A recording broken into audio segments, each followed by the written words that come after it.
সন্ধ্যাও না, সন্ধ্যার পরেই আসেন উনি। সাধারণত যেটা হন সেটা হচ্ছে যে, যেটা করেন আর কি, সন্ধ্যার পর ওই সময় রাজবাড়ী বাজারে ওই 92-93 সালের দিকে কিন্তু এত লোক সমাগম তো ছিল না। তো সন্ধ্যার পরপরই মোটামুটি দোকানপাটগুলো ওই সাইডের গুলো বন্ধ হয়ে যেত, মেইন শহরের কিছু দোকান খোলা থাকতো। তো উনি সন্ধ্যার পর দোকান বন্ধ করার জন্য প্রস্তুতি নিতেন, কারণ ওনার যে কর্মচারীরা তারাও গ্রাম থেকে আসতো, তো তাদেরকেও তো বাড়িতে যেতে হবে। আর বৈশাখ মাস সাধারণত বিকেলবেলা ঝড় বৃষ্টি হয়, এই কারণে তার যে কর্মচারীরা ছিল তারাও সন্ধ্যার পরপরই চলে যেতে চাইতো। ওই দিন কোনো কারণে রাজবাড়ী শহরে বিকেলবেলা খুব ঝড় হয়েছিল, যার ফলে ইলেকট্রিসিটিও বন্ধ ছিল ঝড়ের কারণে। বিভিন্ন জায়গায় কারেন্টের যেই খাম্বাগুলো সেগুলো উপড়ে গিয়েছিল, যার কারণে বিদ্যুৎ বন্ধ ছিল। এই কারণে সন্ধ্যার ঠিক পরপরই উনি দোকান বন্ধ করে দিবেন। তখন বন্ধ করতে যাবেন যখন, তখন একজন লোক আসে, অপরিচিত একজন লোক, উস্কু খুস্কু চেহারা, চুল দাড়ি এলোমেলো। তো উনি এসে বলেন যে, ভাই আপনার দোকানে তো তাবিজ বিক্রির অনেক সরঞ্জাম রাখেন। তখন বল, অনেক সরঞ্জাম রাখি না, কিছু কিছু জিনিস রাখি। তখন বলে যে, ঠিক আছে, কিছু কিছু জিনিস যখন রাখেন, আমার কাছে একটি জিনিস আছে, এটা আপনি রাখতে পারেন, এটা রাখতে পারেন, অনেকেরই লাগে এটা। বলে, কি এটা? বলে, এটা হচ্ছে ছাগলের শুকনো চামড়া, এটা আমি সুন্দর করে পরিষ্কার করেছি, শুকিয়েছি, তো এটার উপর অনেকেই তাবিজ লেখে, অনেকেরই লাগে এটা, তা আপনি এটা রাখতে পারেন। তো উনি আবার চিন্তা করেছেন যে আসলেই তো কেউ কেউ এসে আমার কাছে চেয়েছিল, কিন্তু আমি তো দিতে পারিনি। যেহেতু এটা তার মূল ব্যবসা না, তার মুদিখানার প্রোডাক্ট গুলোই মূল ব্যবসা, তো সেটার সাথে সাথে কিছু কিছু জিনিস রাখেন আর কি, এই তাবিজ, সুতা, জাফরান, এইগুলো আর কি। তো উনি চিন্তা করেন যে অনেকে এসে চেয়েছিল, তাই এটা একটা সুযোগ পাওয়া গেলে রেখে দিই। তখন এখন দেখা যাচ্ছে এগুলো তো রেগুলার কোনো প্রোডাক্ট না, উনি যে টাকা দিয়ে কিনে রাখবেন, যদি পরে বিক্রি না হয়। তো উনি বলেন যে, ভাই আপনি রেখে যান, 1 সপ্তাহ পরে আসেন বা আরো কিছুদিন পরে আসেন, বিক্রি হলে আমি এটা টাকা আপনাকে দিয়ে দিব, আমার কিছু অংশ লাভ রেখে আপনাকে আমি দিয়ে দিব। তখন উনি বলেন, ঠিক আছে। এখন এই বলে উনি চলে যান। আর দোকানদার ওই আঙ্কেল, উনি চিন্তা করেন যে, ওহো, এটা যে কত টাকায় বিক্রি করব, এই বিষয় তো বলতে ভুলে গেলাম, মানে এটা যে দাম কত, ওনাকে কত টাকা দিতে হবে। তখন ওনার একজন কর্মচারীকে বললেন যে, এই দেখো তো ওই লোকটা কত দূর গেল, ওনার কাছ থেকে একটু অনুমতিরও ব্যাপার আছে, যে তার এই জিনিসটা আমি কয় টাকায় বিক্রি করব, তাকে কয় টাকা দিব। দোকান যেহেতু বন্ধ করে ফেলছিলেন, এই জন্য ওই বিভিন্ন ব্যস্ততার কারণে ওই সারাদিনের হিসাব মেলানোর একটা প্রেশার ছিল মাথায়, এই কারণে এই বিষয়গুলো আসলে উনি খেয়াল ছিল না। তার একজন কর্মচারী কিছুটা পথ এগিয়ে চারদিকে তাকে খোঁজেন, কিন্তু তাকে আর পাওয়া যায় না, উনি হয়তোবা কোনো দিকে চলে গিয়েছেন। যাই হোক, তখন উনি ওইটা একটা জায়গায় রেখে দোকানপাট বন্ধ করে বের হয়ে যান। ওনার যে কর্মচারী ছিল, এদের মধ্যে কেউ কেউ ছিল হচ্ছে ওই ভিন্ন ভিন্ন গ্রামে, আর এই আঙ্কেলের, মানে দোকানদার আঙ্কেলের বাড়ি ছিল হচ্ছে রাজবাড়ী জেলার লক্ষ্মীকুল গ্রামে। তো লক্ষ্মীকুল গ্রামটা রাজবাড়ী থেকে, মেইন শহর থেকে কয়েক কিলোমিটার ভেতরে। রাজবাড়ী শহরে যারা আছেন তারা অবশ্যই লক্ষ্মীকুল গ্রামটা চিনে থাকবেন। তো লক্ষ্মীকুল গ্রামে ওনার কয়েকজন কর্মচারীর বাড়িও ওই একই গ্রামে ছিল। তো ওনার যে কয়েকজন কর্মচারীর বাড়ি একই গ্রামে, তারা কি করতেন, ওনাকে ওনার বাড়ি পর্যন্ত এগিয়ে দিয়ে তারা বা তাদের বাড়িতে চলে যেতেন। প্রতিদিন এভাবেই চলতো, মোটামুটি কোনো সমস্যা হতো না। এখন সমস্যা যেটি দেখা দেয় সেটি হচ্ছে, ওই দিন যখন উনি বাড়িতে ফিরছিলেন, ফেরার পথে হঠাৎ করে বৃষ্টি শুরু হয়ে যায়, কিছুটা ঝড়ো বাতাসও ছিল, যেহেতু বৈশাখ মাস ছিল। তো এই কারণে ওনার সাথের যেই কর্মচারীরা ছিল তাদেরকে বলে দেয়, তোমাদের আর আমার বাড়ি পর্যন্ত এগিয়ে দিতে হবে না, তোমরা চলে যাও, বাড়িতে চলে যাও, যেহেতু ঝড় বৃষ্টি শুরু হয়ে যাচ্ছে। তো তারা চিন্তা করে, হ্যাঁ ঠিকই তো, আমরা আমাদের বাড়িতে চলে যাই। তো যেহেতু ঝড় শুরু হয়ে যাচ্ছে, যদি আমরা আবার আটকে যাই, তো ওনাদের কাছ থেকে, মালিকের কাছ থেকে ওনারা বিদায় নিয়ে ওনাদের বাড়িতে চলে যান। আর যিনি আঙ্কেল দোকানদার, উনি ওনার বাড়ির কাছাকাছি চলে এসেছিলেন। তো উনি ওনার বাড়ির দিকে হাঁটা শুরু করেন। ওনার বাড়ি যেতে কয়েকটি পুকুর পড়ে। তো অনেক সময় দেখা যায় যে বৃষ্টির কারণে পুকুর থেকে মাছ উঠে আসে। আমরা অনেকে কিন্তু দেখেছি কই মাছ, টাকি মাছ, শোল মাছ, এরকম কিছু মাছ কিন্তু বৃষ্টি হলে পুকুর থেকে উঠে আসে। আর তখন যেহেতু বৃষ্টি শুরু হয়ে গিয়েছিল, বেশ জোরেই শুরু হয়ে গিয়েছিল, উনি ছাতি ফুটিয়েছেন। তখন উনি খেয়াল করছেন ওনার হাতে কিন্তু আবার 5 ব্যাটারি টর্চ লাইট ছিল। ওই সময় ড্রাই সেল ব্যাটারি, যেগুলো মানে সেগুলো রিচার্জেবল ব্যাটারি ছিল না এখনকার মতো, ওটা ওয়ান টাইম ইউজ করা যেত। অনেকেই হয়তো সেটা দেখেছেন। এখনো আমরা যে ঘড়িতে যে ব্যাটারিগুলো ইউজ করি আর কি, বা রিমোটে যে ব্যাটারিগুলো ইউজ করি, ওয়ান টাইম ব্যাটারি যেগুলো 15-20 টাকা দাম, সেগুলোই মোটা ছিল আর কি, সেগুলো টর্চ লাইটে ব্যবহার করা যেত। তো এরকম 5 ব্যাটারি টর্চ লাইট ছিল, খুব পাওয়ারফুল ওই সময়। 5 ব্যাটারি 7 ব্যাটারি পর্যন্ত ছিল টর্চ লাইট।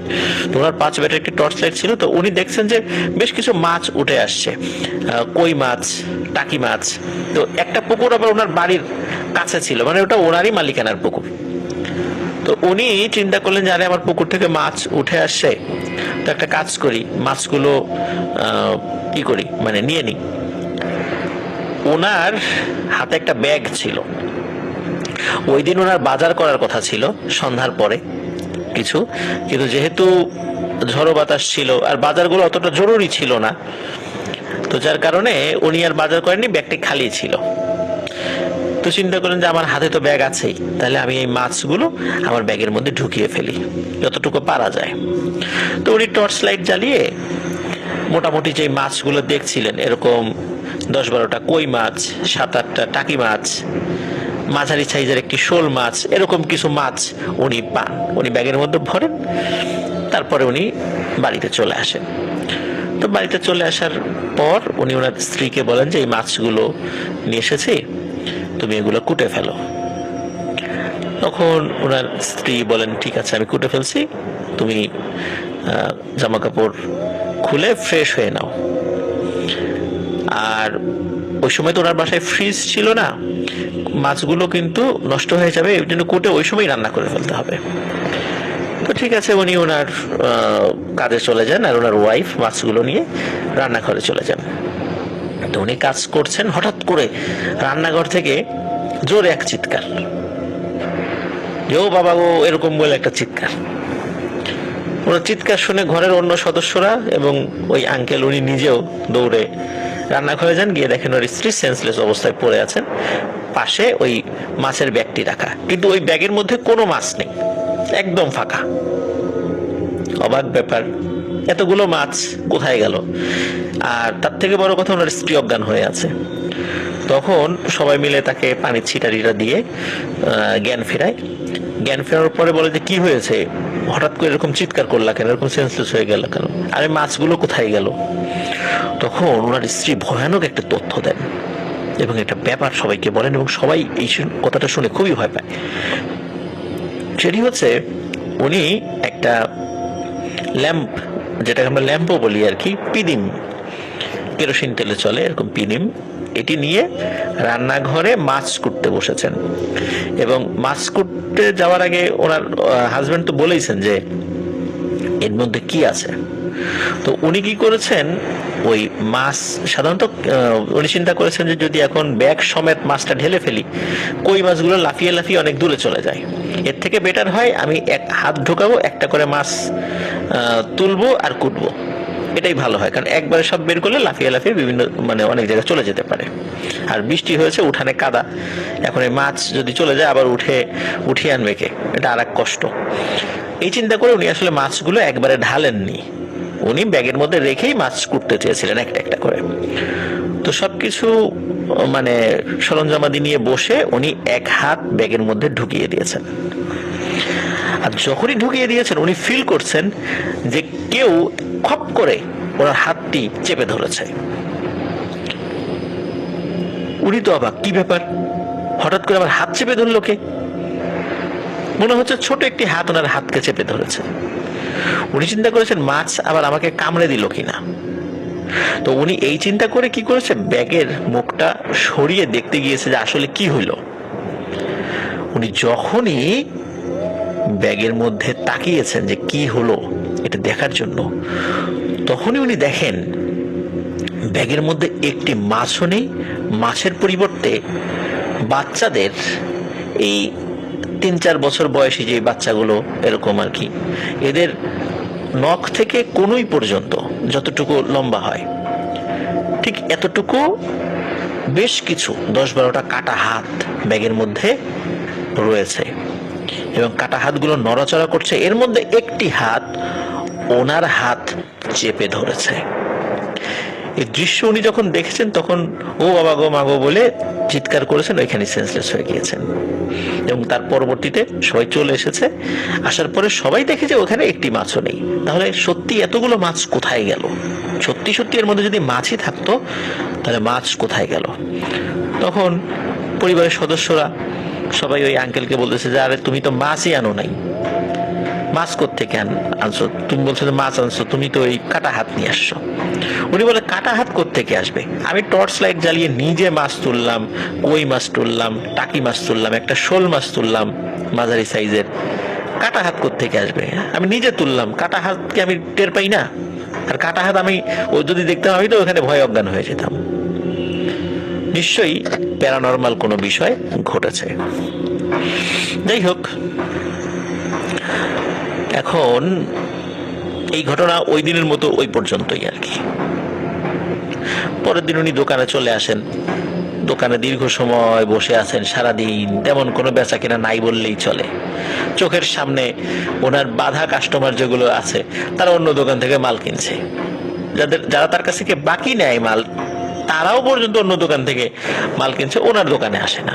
নগদ টাকা দিয়ে মাল কিনে কিন্তু ওনার দোকানে আসছে না।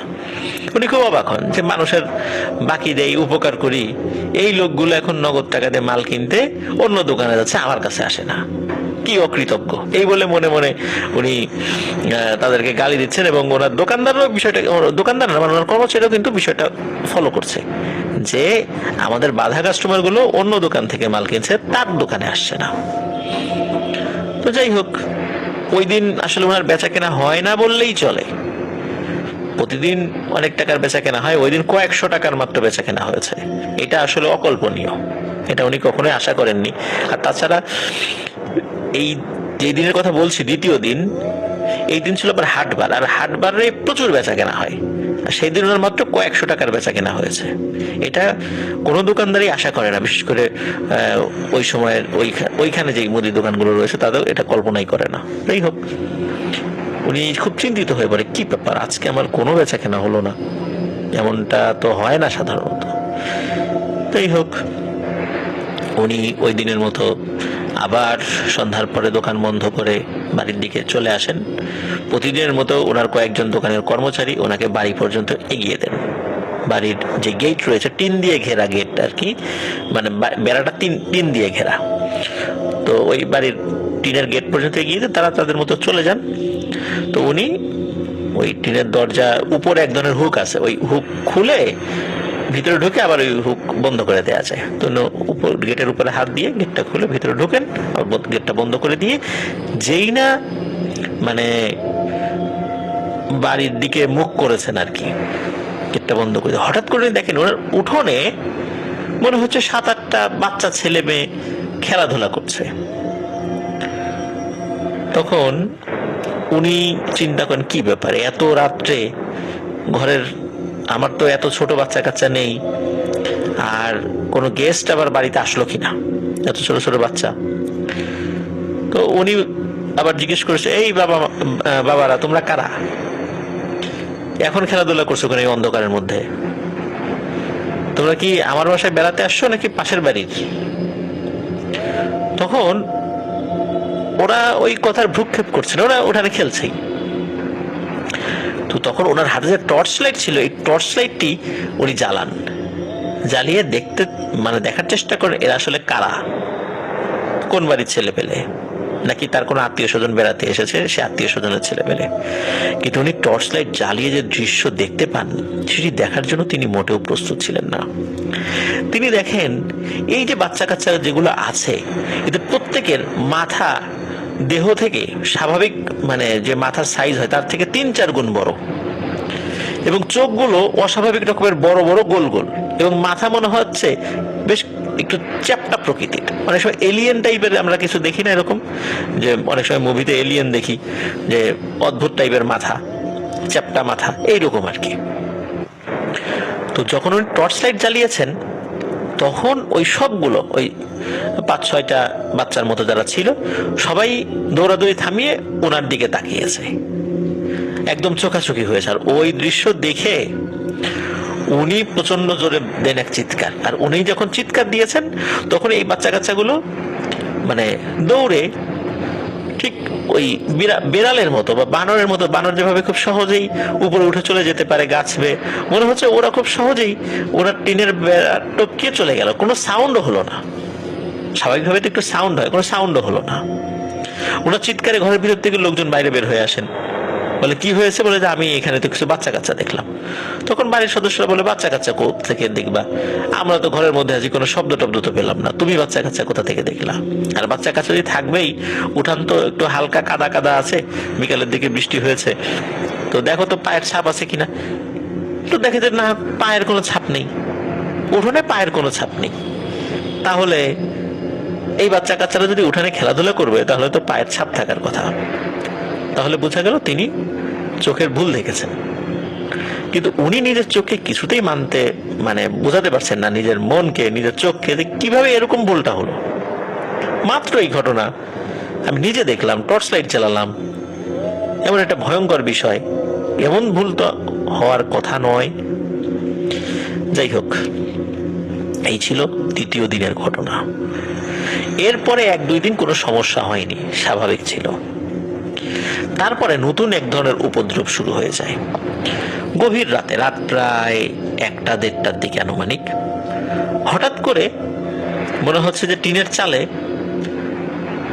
কেউ হেঁটে এক পাশ থেকে আরেক পাশে চলে যায়। এটা শুধু একবারই হয়। তো প্রথম দিকে মনে করেছে যে এটা হয়তোবা কোনো প্রাণী, বিড়াল হবে, অথবা গ্রাম অঞ্চলে আমরা এই টাইপের প্রাণীকে আমরা বলি খাটাস বা নেইল, এই শব্দগুলো বলি। আর শুদ্ধ বাংলা এটাকে বলে গন্ধ গোকুল। এটা অনেকটা বেজির মতো, কিন্তু আকৃতিতে বেজির থেকে আরো বেশ বড়। তো এরা অনেক সময় রাতের বেলা ওই হাঁস, মুরগি, কবুতর এগুলো খাওয়ার জন্য চলে আসে, নিশাচর প্রাণী এগুলো। কিন্তু এই খাটাস বা গন্ধগোকুল যদি এটি হয়, এর শরীরের ওজন তো এত হওয়ার কথা না যতটা শব্দ হচ্ছে টিনের চালের উপরে। তো এতটা ওজন তো হওয়ার কথা না ওদের। আর 4 পায়ে হাঁটলে কিন্তু টের পাওয়া যায়, মনে হচ্ছে 2 পায়ে কে হেঁটে যাচ্ছে। তো এটি তাদের কাছে খুবই অবাক লাগে, কি ব্যাপার, এরকমটা হচ্ছে কেন। তো যাই হোক, তার একদিন তাকে থাকে যে এক রাত্রে, ওই শব্দটা হওয়ার একটা টাইমও তাদের মুখস্থ হয়ে গিয়েছিল, প্রায় যে রাত 1টা থেকে 1:30টার মধ্যে এরকম একটা সময় প্রতিদিনের একটা হয়ে থাকে। তো ওরা ওই দিন বাড়ির কয়েকজন সদস্য খুব অ্যালার্ট, যে আজকে দেখবো যে এটা কি জিনিসটা। টর্চ লাইট নিয়ে রেডি। হঠাৎ করে রাত 1:15টার দিকে যখনই এই শব্দ হওয়া শুরু হয়েছে, তো ওই আঙ্কেলের ছেলে দৌড়ে ঘরের বাইরে বের হয়ে যান এবং টর্চ লাইট মারেন। টর্চ লাইট মেরে একটা ভয়ানক জিনিস দেখতে পান। এটি আসলে কোনো প্রাণী না, এটা একটা ছোট বাচ্চা ছেলে, অদ্ভুত চেহারা, মাথার গড়নটা বড়। তো এই বাচ্চা ছেলেটি টিনের চালের এক পাশ থেকে আর এক পাশে দৌড়ে চলে গেল, দৌড়ে একটি গাছে লাফ দিল, গাছটা তরতর করে বেয়ে মাথায় উঠে গেল। তারপর আর কিচ্ছু নেই। টর্চ লাইট মারলো মাথায়, তো তাহলে থাকার কথা যদি একটি বাচ্চা ছেলেও হয় না, মাথায় কিছুই নেই, ওই গাছের মাথায় একদম শূন্য, কিচ্ছু নেই, খালি ডালপালা দেখা যাচ্ছে, কিন্তু কোনো মানুষ বা অন্য কিছু সেখানে নেই। তখন সে বলে বাড়ির সদস্যদেরকে যে সে এই জিনিস দেখেছে। তখন বাড়ির সদস্যরা চিন্তায় পড়ে যায়, কি ব্যাপার, এমনটা কেন হচ্ছে, এমনটা তো হওয়ার কথা না। হঠাৎ করে আমরা কি এমন করলাম যে আমাদের বাসায় এই ধরনের উপদ্রব শুরু হয়ে গেল। যাই হোক, এর পরদিন একটি ঘটনা ঘটে, সেটি হচ্ছে যে ওই আঙ্কেলের দোকানে একজন লোক আসে। লোক এসে বলে, মানে হুজুর মতো একজন লোক, তো লোক এসে বলে যে আপনার কাছে কি তাবিজ লেখার চামড়া হবে, খাসির চামড়া? তখন বলে হ্যাঁ আছে তো, আমার কাছে আছে। তখন বলে ঠিক আছে দেখান দেখি। তুমি ওই যে একটা লোক দিয়ে গিয়েছিল সেই চামড়াটি বের করে দেখেন। তখন ওই হুজুর চামড়াটি হাতে নিয়ে বলছে যে এটা কি খাসির চামড়া? বলে হ্যাঁ খাসির চামড়া। বলে আপনি কি খাসির চামড়া আগে বিক্রি করেছেন কখনো? না, আমি ওইভাবে রেগুলার বিক্রি করিনি। বলে এটা তো দেখে খাসির চামড়া মনে হয় না, এত মসৃণ এত সুন্দর তো খাসির চামড়া হয় না। বলে যে আমাকে একজন দিয়ে গিয়েছে, সে তো আমাকে বলেছে এটা খাসির চামড়া, তো আমার কাছেও এটা দেখে ভালো লেগেছে, মনে হয়েছে যে ভালো, তো এই জন্য রেখে দিয়েছি। তো বলে যে হ্যাঁ খাসির চামড়া হলে তো অবশ্যই ভালো, আমার কাছেও এটি ভালো লেগেছে, ঠিক আছে আমি এটা নিয়ে যাচ্ছি। কত দাম? তখন উনি বলে যে আসলে লোক যিনি এসেছিলেন তিনি তো আসলে আমাকে দাম নির্দিষ্ট করে বলে যাননি, তো আপনি যেহেতু খাসির চামড়া কেনেন তাবিজ কবজ লেখার জন্য, তো আপনার তো একটা আইডিয়া আছে এটা কত হতে পারে। তো যেহেতু চামড়াটি ওই হুজুরের ভালো লেগেছিল, তো উনি একটা ভালো দামই দিয়ে যান। আর যেহেতু উনিও দামটা সম্পর্কে অতটা অবগত ছিলেন না দোকানদার, তো উনিও ওনার দেয়া দামটি রেখে দেন, এটা নিয়ে আর কোনো বার্গেনিং করেননি। তো ওই হুজুর ওই চামড়া নিয়ে চলে যান। পরের দিন সকালবেলা হন্তদন্ত হয়ে সেই হুজুর দৌড়ে ওই দোকানে ছুটে আসেন, এসে বলেন যে আচ্ছা সত্যি করে বলেন তো এটা কিসের চামড়া? তখন ওই দোকানদার আঙ্কেল বলতেছে আরে ভাই বললামই তো এটা তো খাসির চামড়া।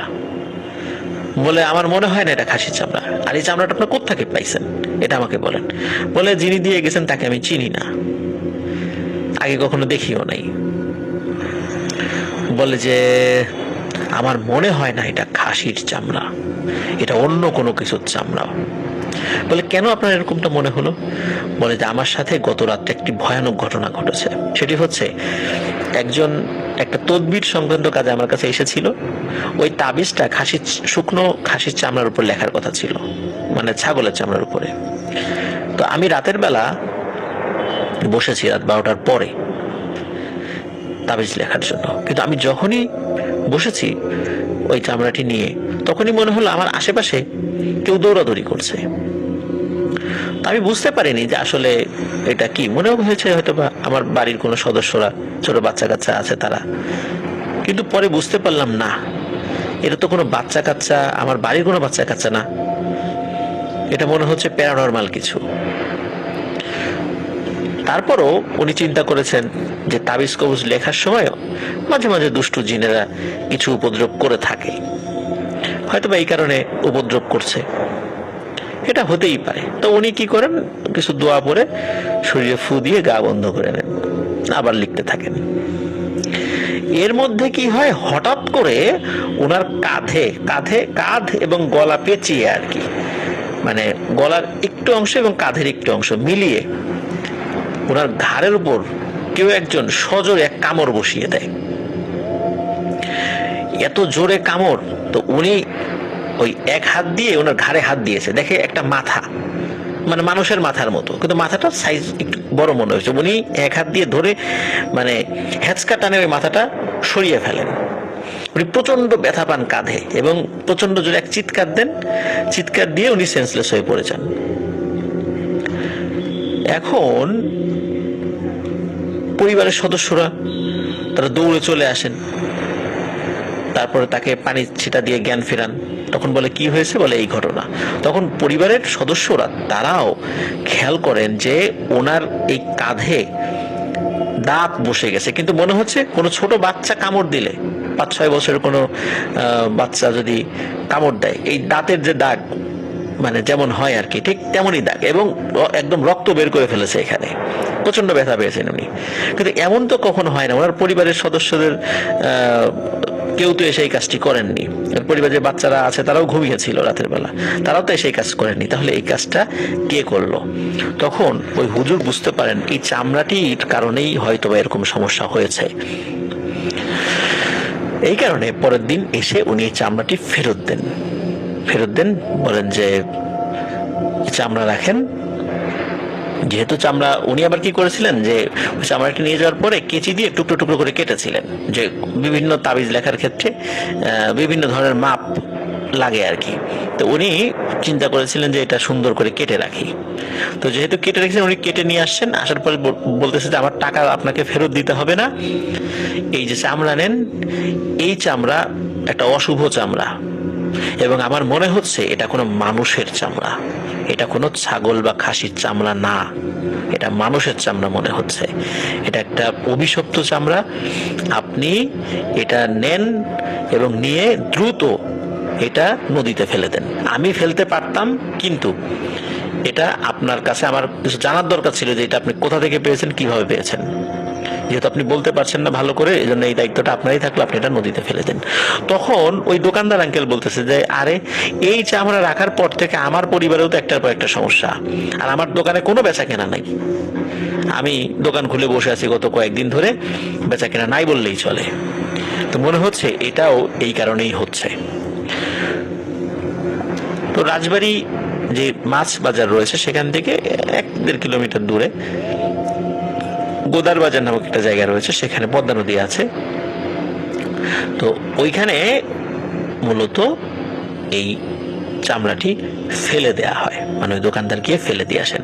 ফেলে দেওয়ার পর থেকে দেখা যাচ্ছে যে দোকানে আবার স্বাভাবিকভাবে বেচা কেনা শুরু হয়ে গেছে। তখন সবাই বুঝতে পারে এই চামড়ার কারণে এমনটা হয়েছে। তো দোকানদার আঙ্কেল মনে করেছিল যে ঝামেলা শেষ, আপদ বিদায় হয়েছে, ভালো হয়েছে। কিন্তু এরপর থেকে শুরু হলো আরো একটি সমস্যা।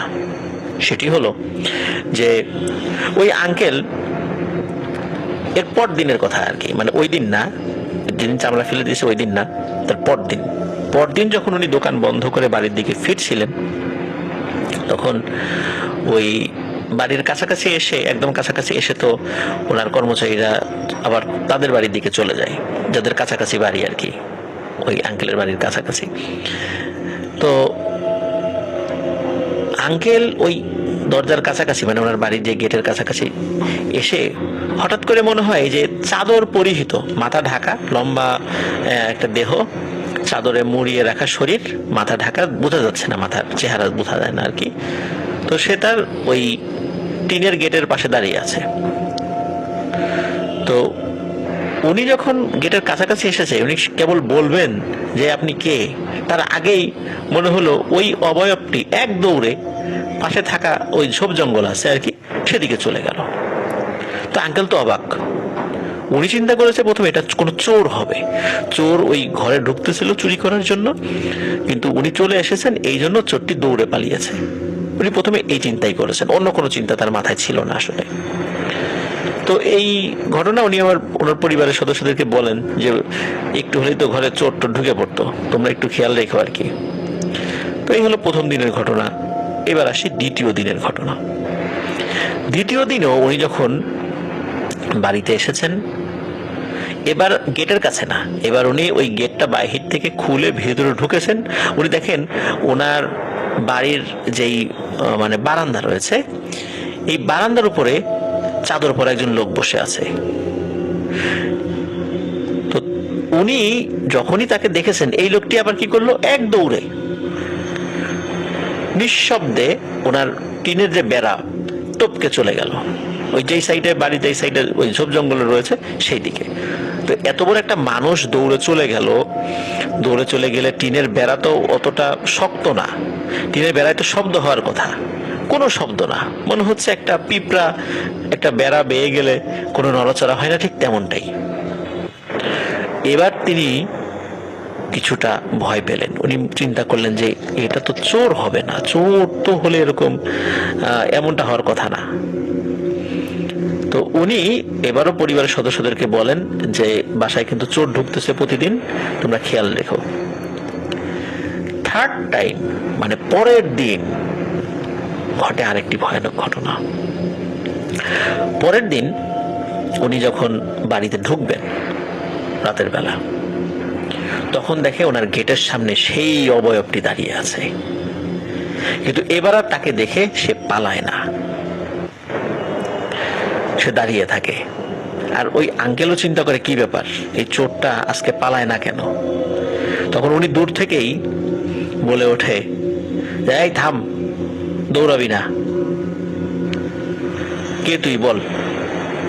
তখন ওই অবয়বটি বলে ওঠে, আজকে দৌড়াবো না, আজকে আমার চেহারা তোকে দেখাবো। এই বলে তার মাথার উপর থেকে কাপড়টা সরিয়ে দেয়, মানে চাদরটা সরিয়ে দেয়। দেখে এটা সেই লোক যেই লোকটা ওই চামড়া দিয়ে গিয়েছিল তাকে। তখন বলে, আমার চামড়া ফেরত দে। বলে, কিসের চামড়া? বলে, আমি দিয়ে গিয়েছিলাম তোর দোকানে বিক্রির জন্য, আমার চামড়া ফেরত দে। বলে যে ওই চামড়া তো নদীতে ফেলে দিয়েছি, আর এই চামড়া তো ভালো চামড়া না, এটা রাখলে সমস্যা। বলে, সেটা তো আমার জানার বিষয় না, তোকে আমি চামড়া দিয়েছি, চামড়া ফেরত দে, না হলে তোর কিন্তু অনেক বড় ক্ষতি করে ফেলবো আমি। তখন সে বলে, মানে ওই দোকানদার আঙ্কেল বলে, তুই ইতোমধ্যেই আমার অনেক বড় ক্ষতি করেছিস, এই কোথা থেকে কোন চামড়া নিয়ে এসে দিয়ে, এখন এটা নিয়ে আর কথা বাড়াস না, যা ভাগ এখান থেকে। এই বলে তার সাথে আর কথা বাড়ায় না, সে এমনি স্বাভাবিক মানুষের মতোই ছিল। এবং সে বলে যে তুই এর আগে একদিন আসছিস, দৌড়ে পালাইছিস, আবার পরের দিন আমার বাড়ির বারান্দায় বসেছিলি কেন? বলে, আমার চামড়া ফেরত দিতে। মানে এটা নিয়ে তার সাথে উত্তপ্ত বাক্য বিনিময় হয়। তখন বলে, কোনো কিছু ফেরত পাবি না, যা। তখন সে বলে যে তোর কিন্তু অনেক বড় ক্ষতি করে ফেলবো আমি। তখন বলে, ঠিক আছে, তুই যা পারিস করিস। এরপরে উনি ওনার বাসায় ঢুকে যান। প্রিয় লিসেনার্স, ওই রাতে ওনার এক সন্তান, ছোট সন্তান, ছেলে সন্তান, সেই সন্তান ঘুমের মধ্যে মারা যান। একদম সুস্থ মানুষ ঘুমের মধ্যে মারা যান। গলায় কোনো দাগ টাগ কিচ্ছু না, মানে কেউ যে গলা চেপে মেরে ফেলেছে, অদৃশ্যভাবে গলায় ছাপ দেখা গিয়েছে, বড় বড় আঙ্গুলের ছাপ, এমনটা না, একদম স্বাভাবিক। কেন মারা গেল, কি হলো? ডাক্তারের কাছে নিয়ে গিয়েছিল পরদিন সকালবেলা, যে কি হলো, বাঁচার কোনো আশা আছে কিনা। তখন ডাক্তার বলল যে ঘুমের মধ্যে এসে মারা গিয়েছে। কি কারণে মারা গিয়েছে ডাক্তারও বুঝতে পারছে না। তো প্রিয় লিসেনার্স, ওনার এক সন্তান মারা যায়। এরপরে ওনার পরিবারে আর কোনো সমস্যা হয়নি, কেউ ওই অবয়বটাকে দেখেও নি। তবে উনি নাকি মাঝে মাঝেই স্বপ্নের মধ্যে ওই চাদর পরা লোকটিকে দেখেন, কিছু বলার চেষ্টা করে, ধমক দেওয়ার চেষ্টা করে, কিন্তু সেটা মাঝে মাঝে উনি দেখেন। তো এখনো এই কারণে বলছি, কারণ যখন আমি ঘটনাটি সংগ্রহ করেছি তখনকার পর্যন্ত ওই তথ্যটি ছিল। আর আমি যতটুকু তথ্য নিয়েছি, ওই আঙ্কেল মারা গিয়েছেন অসুস্থতার জনিত কারণে। তো এই হচ্ছে প্রিয় লিসেনার্স ঘটনা। এই ধরনের কবিরাজি দোকান যেগুলো রয়েছে আর কি, যারা ওই তাবিজের বিভিন্ন আইটেমগুলো বিক্রি করে, তো দেখা যাচ্ছে যে এনারা অনেক সতর্ক থাকেন সাধারণত। আর ওনার দোকান তো মূলত মুদিখানার দোকান ছিল, যার কারণে উনি এই তাবিজের আইটেমের মধ্যে শুধু তাবিজ, কিছু সুতা, এই জাফরান এগুলো রাখতেন। এই ধরনের ভয়ানক অভিজ্ঞতা যখন হয়, এরপর থেকে উনি ওনার দোকানে তাবিজ কবজের কোনো আইটেমই আর রাখতেন না, যাতে করে আর নতুন করে কোনো ঝামেলায় উনি না পড়েন। তো যাই হোক প্রিয় লিসেনার্স, এটি ছিল ঘটনা। আশা করছি ঘটনাটি আপনাদের ভালো লেগেছে।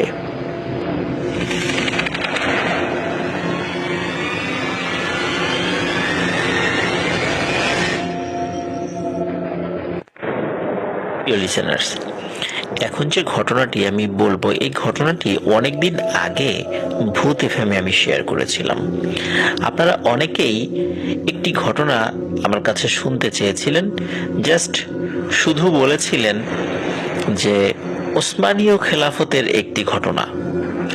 তো এতটুকু তথ্য পাওয়ার পর আমার আসলে মনে করতে খুব কষ্ট হয়েছে এবং খুঁজে বের করতে খুব কষ্ট হয়েছে যে ওসমানীয় খেলাফতের কোনো ঘটনা আমি বলেছিলাম কিনা, কারণ এত আগের একটি ঘটনা কিভাবে আসলো আমার কাছে। তো অনেক চিন্তা ভাবনা করার পর, খোঁজাখুঁজি করার পর ঘটনাটি আমি পাই। আসলে ওসমানীয় খেলাফতের ঘটনা এটি না, ওই ঘটনার মধ্যে ওসমানীয় খেলাফতের একটি কথা চলে এসেছিল। এই কারণে ওই ঘটনাটি আমাকে আসলে এই একটা ওয়ার্ড মানে উপর ভিত্তি করে পুরো ঘটনাটি খুঁজে পেতে আমাকে বেশ কষ্ট পোহাতে হয়েছে। যাক, আলহামদুলিল্লাহ ঘটনাটি আমি পেয়েছি। এই ঘটনাটি আমি আপনাদের সামনে এখন আবারও উপস্থাপন করতে চাই। এই ঘটনাটি মূলত ঘটে সংযুক্ত আরব আমিরাতে, যেটাকে ইউএই, ইউনাইটেড আরব এমিরেটস বলা হয়। আমরা জানি এই সংযুক্ত আরব আমিরাতে 7টা প্রদেশ রয়েছে।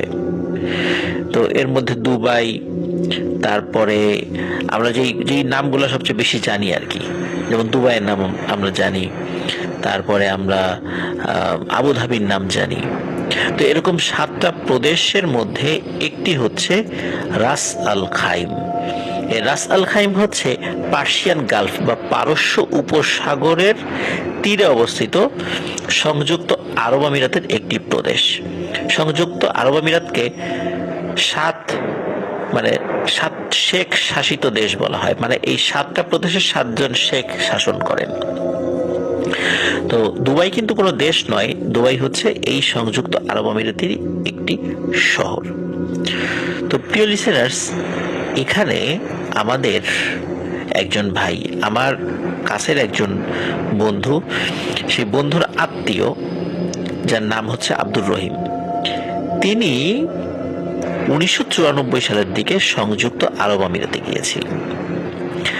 আর সংযুক্ত আরব আমিরাতে যাওয়ার পর উনি যেই মালিকের অধীনে কাজ শুরু করেন, সেই মালিক মোটামুটি একটা রাজপ্রাসাদের মতোই, একটা বিশাল প্রাসাদের মতো একটা বাড়ি নিয়ে থাকতেন। তো ওই সমস্ত অঞ্চলগুলোতে দেখা যায় যে একজন ব্যক্তি অনেকগুলো বিয়ে শাদী করে, তাদের বাচ্চা কাচ্চার সংখ্যাও অনেক, এবং তারা অনেক ধনী। তো উনি পরবর্তীতে আরো বেশ কয়েকটি বিয়ে শাদী করেন, আরো সন্তানাদি হয়, যার কারণে ওই প্রাসাদপ্রম বাড়িতেও তার জন্য সেটা ছোট হয়ে যাচ্ছিল। তো উনি চিন্তা করেন যে এই বাড়িটা ভেঙে তিনি আরো অনেক বড় করে, আরো বিশাল এরিয়া নিয়ে তার জায়গার উপরে তিনি বাড়ি করবেন। তো সেই চিন্তা তিনি করেন এবং সেই অনুযায়ী তিনি কাজও শুরু করে দেন। বিদেশ থেকে নাম করা একজন ইঞ্জিনিয়ার আসেন, এসে তার জায়গাটা ভালো করে দেখে তিনি সেটার উপর একটা দারুণ একটা ডিজাইন করেন, বাড়ির অসাধারণ একটি ডিজাইন। তো সেই চিন্তা অনুযায়ী আগের বাড়িটি ভেঙে ফেলা হয় এবং ভেঙে নতুন যেই বাড়িটি, সেই বাড়ির নির্মাণ কাজ শুরু করা হয়। এখন ওই মালিকের অধীনে আমাদের পরিচিত যে ভাই গিয়েছিলেন, আব্দুর রহিম, তো উনি খুবই বিশ্বস্ত একজন মানুষ ছিলেন ওই মালিকের, এবং অতি বিশ্বস্ত হওয়ার কারণে ওই মালিকের বাড়িতেই তাকে থাকতে দেওয়া হয়েছিল। তো যাই হোক, তিনি যেহেতু মালিকের বাড়িতে থাকতেন, যার কারণে অনেক কিছুর সাক্ষী, বিশেষ করে অনেক ঘটনার সাক্ষী তিনি হয়েছিলেন। তো ভয়ানক একটি ঘটনার সাক্ষী উনি হয়েছিলেন, যেটি অনেকেই জানতো না মূল বিষয়টি কি। পরবর্তীতে অনেকে জেনেছে, কিন্তু উনি এই ঘটনাটি আমাদেরকে বলেছিলেন। যাই হোক, আমরা মূল ঘটনাতে চলে যাই। মূল ঘটনাটির সময়কাল মূলত 1996-97 এরকম সময় আর কি, যখন ওই নির্মাণ কাজটা শুরু করা হয়। যখন আগের বাড়ি ভেঙে সেখানকার মাটির নিচের অংশ অপসারণ করা হয়, তারপর নতুন করে পাইলিং করে বিল্ডিং এর কাজ শুরু করা হয়। যখন মাটি খোঁড়া হলো পুনরায় এক্সক্যাভেটর দিয়ে, যেটাকে আমরা ভেকু মেশিন বলি, তো এই এক্সক্যাভেটর দিয়ে নতুন করে যখন মাটি খনন করা হলো, পিলারগুলো তৈরি করা হবে, এরকম কাজ প্রায় শুরু হয়ে গিয়েছে। এমত অবস্থায় একদিন সকালবেলা যখন লেবাররা কাজ করতে গিয়েছে, তখন তারা দেখে একটা ভয়ানক ব্যাপার। গতকালকে তারা যেভাবে কাজ রেখে গিয়েছিল, কত সুন্দর শুকনো পরিবেশ ছিল, গর্ত করেছে, কোনো সমস্যা হয়নি, রডগুলো তারা বিছিয়েছে, সমস্যা হয়নি। কিন্তু সকালে এসে দেখে সেখানে পানি আর পানি। যেই এরিয়াটুকুর মধ্যে তারা এক্সক্যাভেটর দিয়ে খনন করেছে সেই জায়গাটুকু মনে হচ্ছে বিশাল এক দিঘির মতো হয়ে গেছে বা বড় একটা পুকুরের মতো হয়ে গেছে, এমন একটা অবস্থা। তো এমনটা কেন হলো? বেশ কিছুদিন ধরেই তো খনন করা হয়েছে, কই তখন তো পানি ওঠেনি, আজকে কেন পানি উঠলো? আর হঠাৎ করে পানি উঠলো, অথচ রাত প্রায় 12টা 12:30 পর্যন্ত কাজ করে গেছে, তখন পানি ওঠেনি। এই ফজরের সময় এসে দেখে এরকম পানি। এত অল্প সময়ের মধ্যে কিভাবে এটা সম্ভব হলো? কোনোভাবেই হিসাব মেলে না। দ্রুত ইঞ্জিনিয়ারকে ডাকা হয়। ইঞ্জিনিয়ার আসেন, এসে তিনিও অবাক। তো তিনি সহ আরো যারা সহযোগী ইঞ্জিনিয়ার ছিলেন তারা বলছেন যে হয়তোবা পার্সিয়ান গালফ বা পারস্য উপসাগরের কোনো একটি ছোটখাটো মৃদু প্রবাহ হয়তোবা এদিক দিয়ে গিয়েছে, মাটির নিচ দিয়ে, হতে পারে, নিশ্চিত না, যার ফলে এখান থেকে পানি উঠেছে। কিন্তু এটি সম্পূর্ণ ভিত্তিহীন একটি কথা বলে তারা নিজেরাই বলেছেন যে এটা তাদের একটা অনুমান মাত্র, কিন্তু এরকমটা হওয়ার কথা নয়। আর তারা এখানে নির্মাণ কাজ করার আগে খুব ভালো করে সয়েল টেস্ট করিয়েছে, সেখানকার মাটি টেস্ট করিয়েছে যে সেখানে কিরকম ভবন এখানে তৈরি করা যায় বা কত তলা উঁচু ভবন তৈরি করা যায়। কিন্তু তখন কিন্তু সয়েল টেস্টে কোনো ধরনের কোনো সমস্যা হয়নি। কিন্তু হঠাৎ করে এখন কেন এরকমটা হলো?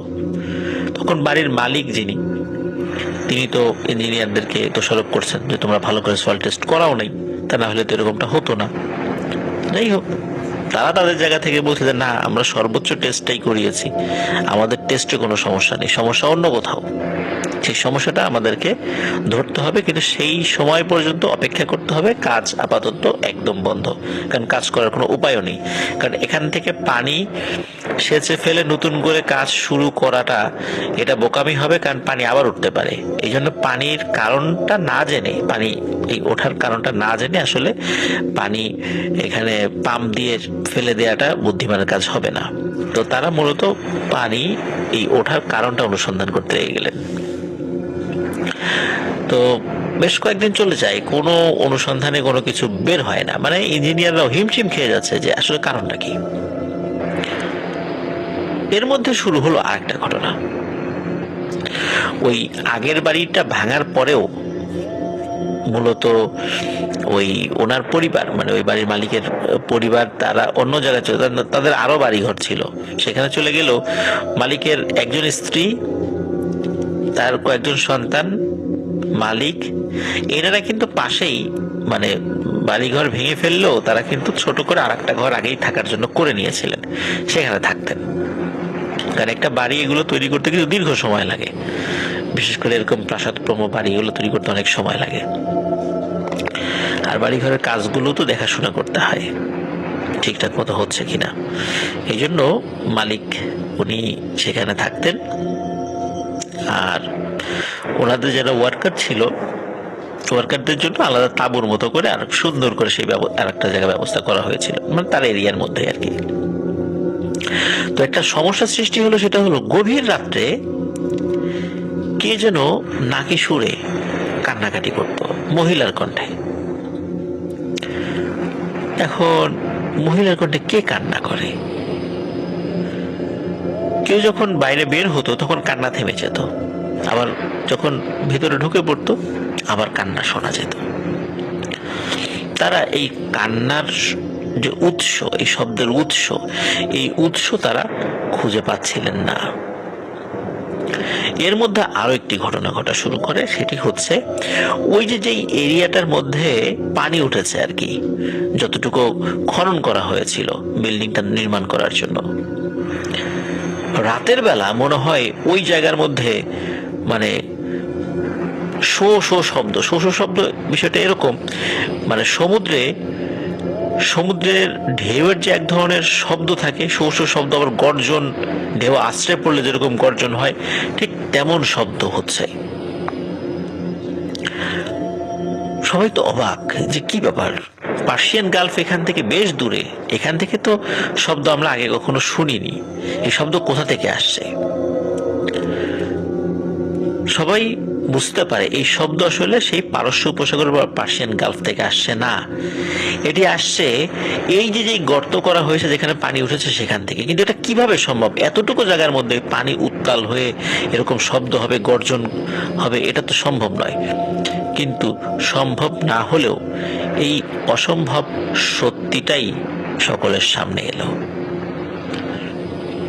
রাতের বেলা শব্দ পেয়ে প্রথম রাত্রে কেউ দেখতে যায়নি, দ্বিতীয় রাত্রে যখন এই ধরনের শব্দ হয় কেউ কেউ বাইরে বের হয়ে এসে দেখে ভয়ানক ব্যাপার। সত্যিই তাই, ওই জায়গার মধ্যেই পানি উত্তাল হয়ে ঢেউ সৃষ্টি হয়েছে।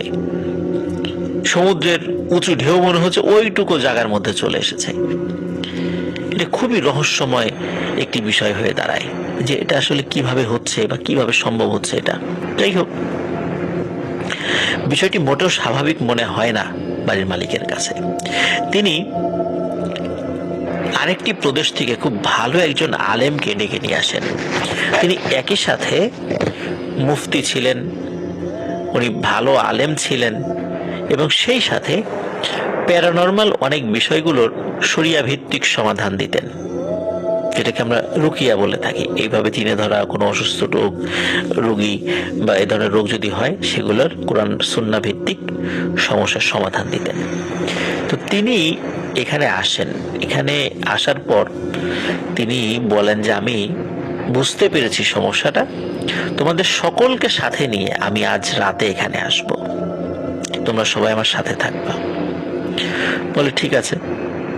ওই রাতে ওই আলেম, বাড়ির মালিক সহ বেশ কয়েকজন লোক, তার মধ্যে এই যে আব্দুর রহিম ভাই যিনি ওই বাড়িতে ছিলেন আর কি, ওই বাড়ির কাজের দায়িত্বে ছিলেন, তিনিও ছিলেন এবং ওই আলেম ছিলেন।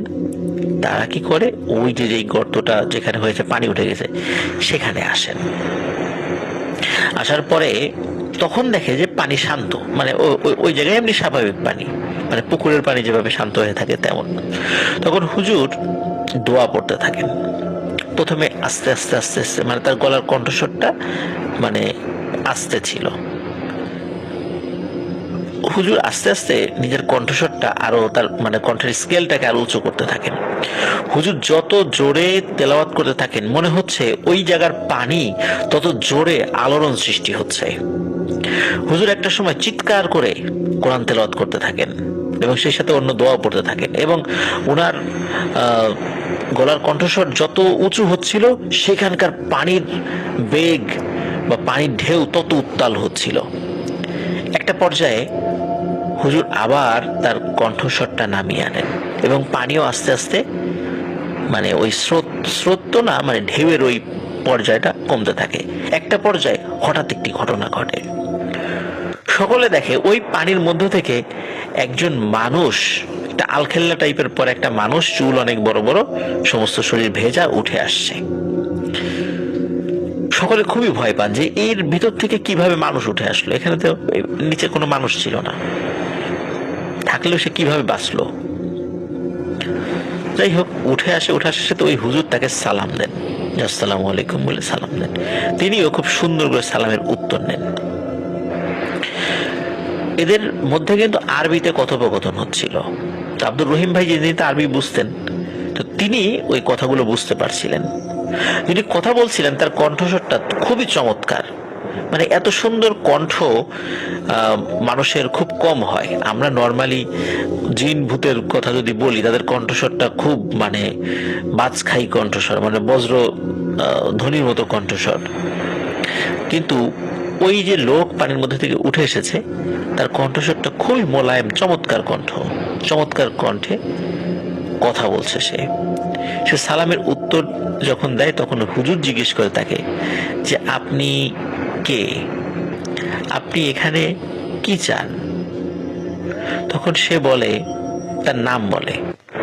নামটা আব্দুর রহিম ভাই উনি মনে রাখতে পারেননি, একটু অন্যরকম একটি নাম, বেশ লম্বা একটি নাম। তো তিনি বলেন যে আমি ওসমানীয় সাম্রাজ্য বা ওসমানীয় খেলাফত যখন প্রতিষ্ঠিত হয় 1299 সাল থেকে আমি এখানে আছি। 800 বছরেরও বেশি সময় ধরে আমি আমার পরিবার নিয়ে এখানে আছি। আমি কখনো কাউকে কোনো ক্ষতি করিনি, কারণ আমরা মুসলিম জিন, আমি, আমার স্ত্রী, এবার আমার কয়েকজন সন্তান এখানে আমরা বসবাস করি। তখন হুজুর বলে, আপনি বসবাস করেন, তাহলে এখন এদের কাজে বিঘ্ন ঘটাচ্ছেন কেন? তখন তিনি বলেন যে আসলে বিঘ্ন ঘটানোর পেছনে একটা অন্যরকম কারণ আছে। সে কারণটি হলো যে আমার যে কয়জন সন্তান আছে তার মধ্যে এক সন্তান মারা যায়। মারা যাওয়ার পর তাকে এখানেই কবর দেয়া হয়।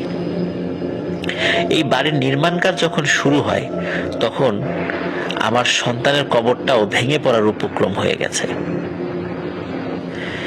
আমার সন্তানের কবর নষ্ট হয়ে যাবে, এই চিন্তা করে আমার স্ত্রী খুব কান্নাকাটি করে। আপনারা রাতের বেলা যে মহিলার নাকি সুরে কান্নার শব্দ শোনেন, সেটি আমার স্ত্রীরই কান্না, যে তার সন্তানের কবর, তার আদরের সন্তানের কবর ভেঙে যাচ্ছে। হয়তোবা মানুষ সেটা দেখতে পাবে না, কিন্তু তার সন্তানের কবর স্মৃতিটা নষ্ট হয়ে যাবে। তার উপরে মানুষ প্রাসাদ নির্মাণ করবে, এখানে থাকবে, সেটা কিভাবে কোনোভাবে মেনে নিতে পারছে না। আর যেহেতু আমরা দীর্ঘদিন ধরে এখানে আছি, এখানে আমাদেরকে উচ্ছেদ করে তারা হয়তো বা নিজের ইচ্ছাই করছে না, কিন্তু আমাদের অনেক ক্ষতি হয়ে যাচ্ছে। এই কারণেই মূলত এখানে পানি উঠেছে, এবং এই পানিটা আমরাই উঠিয়েছি যাতে করে নির্মাণ কাজ বন্ধ থাকে। যেহেতু ওই জিনের আবেগময় কথা ওই মালিকের কানে যায় এবং তিনিও শুনছিলেন কথাগুলো, তিনি কিছুটা এগিয়ে আসেন, সাহস করে এগিয়ে এসে তাকে সালাম দেন। সালাম দিয়ে বলেন যে আপনি এখানে আছেন আমরা জানতাম না, কিন্তু আমারও তো ঘরবাড়ি করা প্রয়োজন। আপনি কি আমাকে একটু দেখিয়ে দেবেন যে আপনাদের জন্য কতটুকু জায়গা ছেড়ে দিয়ে আমি আমার বাড়িটা নির্মাণ করতে পারি? তাহলে আপনারাও আপনাদের মতো করে থাকেন, আমরাও আমাদের মতো করে থাকি। তখন ওই জিন সে হাতে একটি লাঠি নিয়ে একটি দাগ টেনে দেন যে এতটুকু জায়গা বাদ দিয়ে তুমি ওই পাশ থেকে তোমার বাড়ি নির্মাণ কাজ করতে পারো বা নির্মাণ কাজ শুরু করতে পারো, তাতে কোনো অসুবিধা হবে না আমাদের, তোমরাও ভালো থাকো আমরাও ভালো থাকি। তখন বাড়ির মালিক রাজি হন, এবং রাজি হওয়ার পর ওই জিনটি আবার পানির মধ্যে চলে যান, এবং হুজুর বলেন যে আপনি যেভাবে ওই জিনকে কথা দিয়েছেন সেভাবে কাজ শুরু করেন, আশা করছি আগামীকাল থেকে এই সমস্যার সমাধান হয়ে যাবে। চোখের সামনে জিনের সাথে এরকম রাতের বেলা সামনাসামনি কথোপকথন এটা কিন্তু খুব কম লোকই দেখে। আর তখন তো ওই সময়টাতে এরকম মোবাইল ফোনের এতটা প্রচলন ছিল না, তাহলে হয়তো বা মোবাইল ফোনে কেউ ভিডিও করার চেষ্টা করত। জানি না সে ভিডিও হতো কিনা বা আদৌ সেটা পসিবল হতো কিনা। যাই হোক, অদ্ভুত ব্যাপার হচ্ছে পরদিন সকালবেলা ওই যেই জায়গাতে পানি উঠেছিল একদম শুকনো হয়ে যায়, মানে ঠিক এতটাই শুকনো মনে হচ্ছে যে এখানে কখনো পানি ছিলই না, অথচ এই পানির কারণে দীর্ঘদিন ধরে কাজই বন্ধ ছিল। যেহেতু বাড়ির মালিক কথা দিয়েছে এখানে কাজ হবে না, সুতরাং আবারও এক্সক্যাভেটর দিয়ে ওই জায়গাটি পূর্ণ করে দেয়া হয় মাটি দিয়ে, এবং যেখান থেকে বাড়ির নির্মাণ কাজ শুরুর কথা ছিল সেখান থেকে নির্মাণ কাজ শুরু হয়ে যায়। বাড়ির নির্মাণ কাজ শেষ হয়, আবার সবাই সুখে শান্তিতে বসবাস করতে শুরু করে। কিন্তু প্রিয় লিসেনার্স, একটি প্রশ্ন কিন্তু মনে উদিত হতেই পারে, সেটি হচ্ছে ওই যে জিন পরিবার তারা কি এখনো সেখানে আছে? হ্যাঁ প্রিয় লিসেনার্স, শেষ খবর পাওয়া পর্যন্ত ওই জিন পরিবার এখনো সেখানে আছে, এবং আরো মজার ব্যাপার হচ্ছে যে ওই যে বাড়ির মালিক তিনি এত মহানুভবতা দেখিয়েছেন, এই কারণে ওই জিনের পরিবার তারা ওই বাড়ির মালিক এবং ওই বাড়ির পরিবারের সাথে খুবই সুসম্পর্ক রয়েছে। এবং ওই জিন পরিবার তারা চিন্তা করেছে যে আমার সন্তানের কবর নষ্ট হয়ে যাচ্ছিল, তো সন্তানের কবর বেঁচে গেছে, আর এখানে আর পরবর্তীতে আর কোনো অবকাঠামো হবেও না, এই চিন্তা করে তারাও বাড়ির মালিকের প্রতি কৃতজ্ঞতা প্রকাশ করে। আর ওই বাড়ির মালিক তারা চিন্তা করেছে যে এই জিনেরা চাইলে আরো অনেক বড় ক্ষতি করতে পারতো আমাদেরকে, কিন্তু তা করেনি তারা। তা না করে আমাদেরকে বোঝানোর চেষ্টা করছে যে যেন আমরা এখানে কাজ না করি। সুতরাং তারাও তাদের জায়গা থেকে মহানুভবতার পরিচয় দিয়েছে। এই কারণে আব্দুর রহিম ভাই বলেছেন যে ওই জিন্নের পরিবারের সাথে ওনার যে মালিকের পরিবার, এখন যদিও তিনি তার মালিক নন, কারণ অনেকদিন আগের কথা, উনি সেখানকার কাজ ছেড়ে দিয়ে অন্য জায়গায় আবার চলে গিয়েছিলেন। তো ওই পরিবারের সাথে জিনের পরিবারের খুবই সুসম্পর্ক, এবং ওই বাড়ির মালিকের যারা সন্তান সন্ততি আছেন তারা নাকি ওই জিন পরিবারকে দেখতে পায়, এবং ওই জিন এবং তার স্ত্রীকে দাদা দাদি বলে সম্বোধন করে।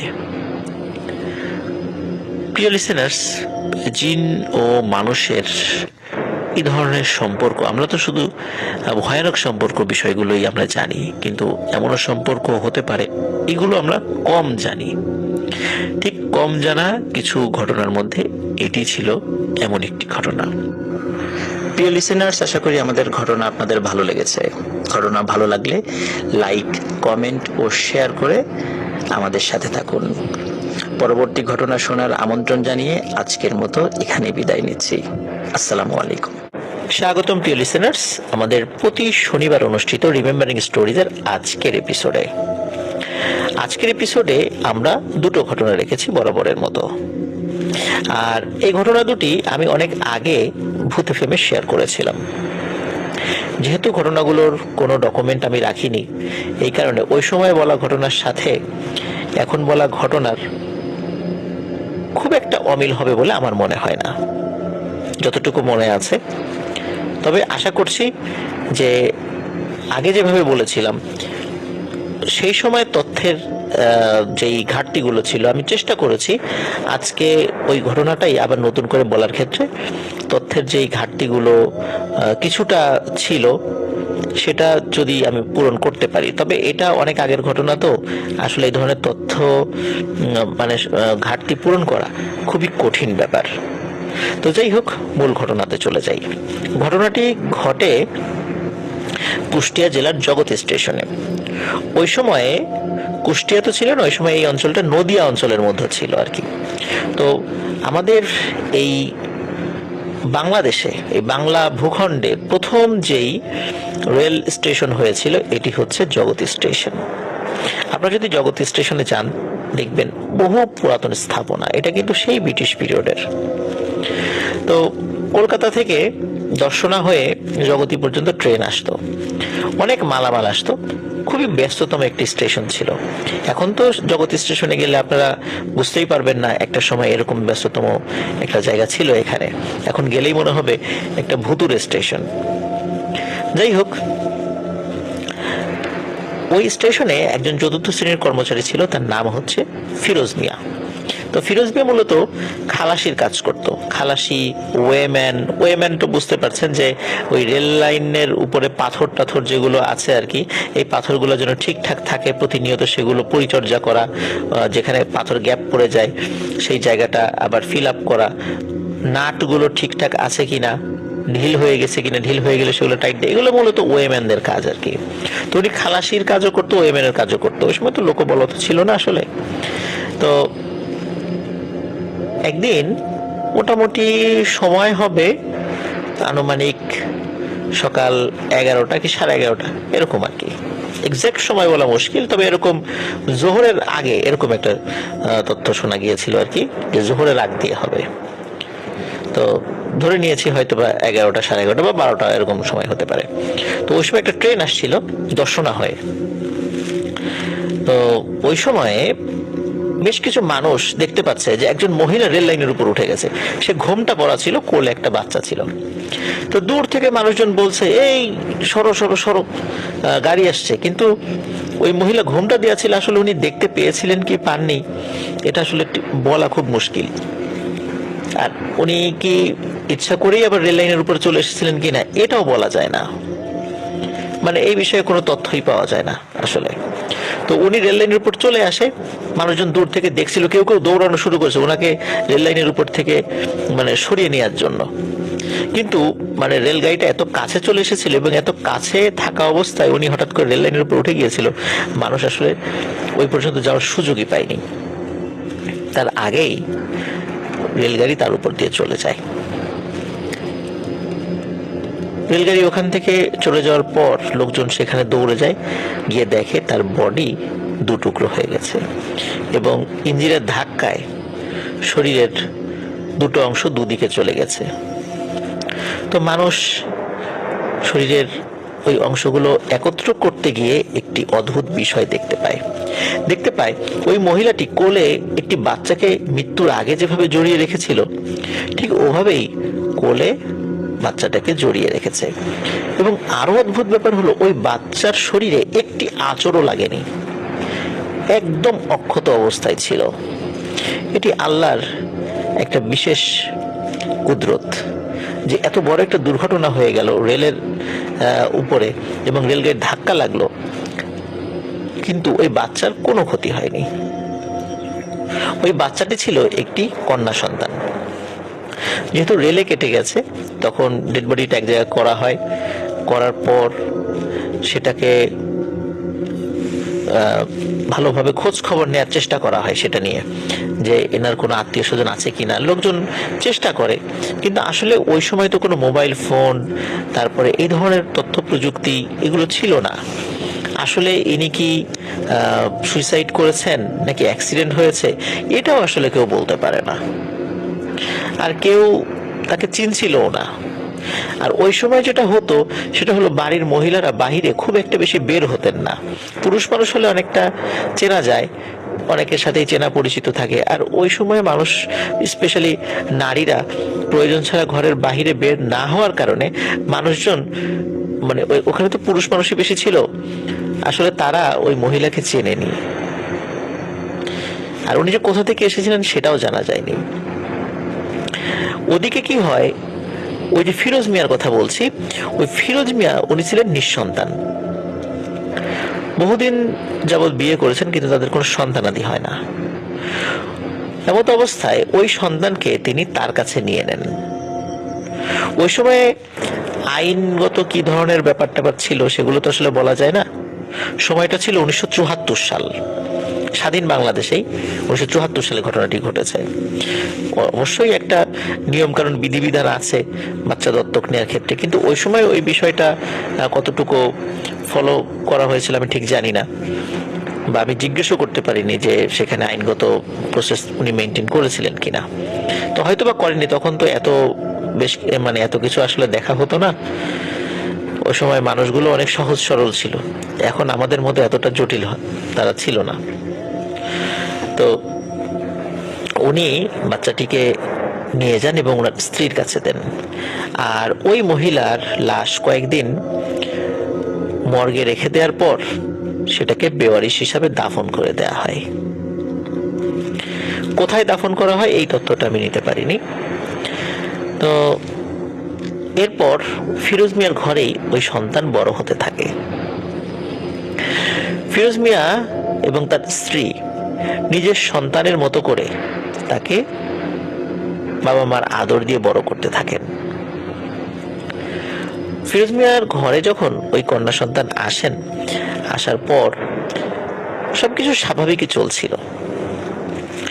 সপ্তাহখানেক পরে একটি অতিপ্রাকৃত ঘটনা তারা প্রত্যক্ষ করেন।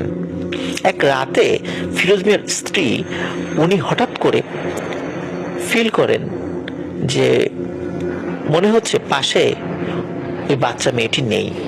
উনি চিন্তা করেছিলেন হয়তোবা বাচ্চা মানুষ ঘুমের ঘোরে এক জায়গা থেকে আরেক জায়গায় চলে যেতে পারে। তো উনি অন্ধকারের মধ্যে হাতড়াতে থাকেন, কিন্তু কিছুই দেখতে পান না। কিন্তু ওনার ঘরের কোণে কিন্তু আবছা আলো ছিল, কারণ হচ্ছে হারিকেনের আলোটা কমানো ছিল ঘরের মধ্যে। ওই আলোতে তিনি দেখতে পান যে একটি ছায়ামূর্তি ওই বাচ্চাটিকে কোলে নিয়ে ঘরের এপাশ থেকে ওপাশ, আবার ওপাশ থেকে এপাশ আসছে, মানে পায়চারি করছে আর কি। উনি এই ছায়ামূর্তিটি দেখে খুবই ভয় পান। উনি প্রচন্ড জোরে এক চিৎকার দেন, ও বাবা গো চোর, এইটা বলে উনি মনে করছেন চোর আসছে। তো তখনই ওই ছায়ামূর্তিটি কি করে, দৌড়ে বিছানার উপর ওই বাচ্চা মানে বিছানার এক কিনারে বাচ্চাটিকে রেখেই মনে হলো যে দরজা ভেতর দিয়ে চলে গেল।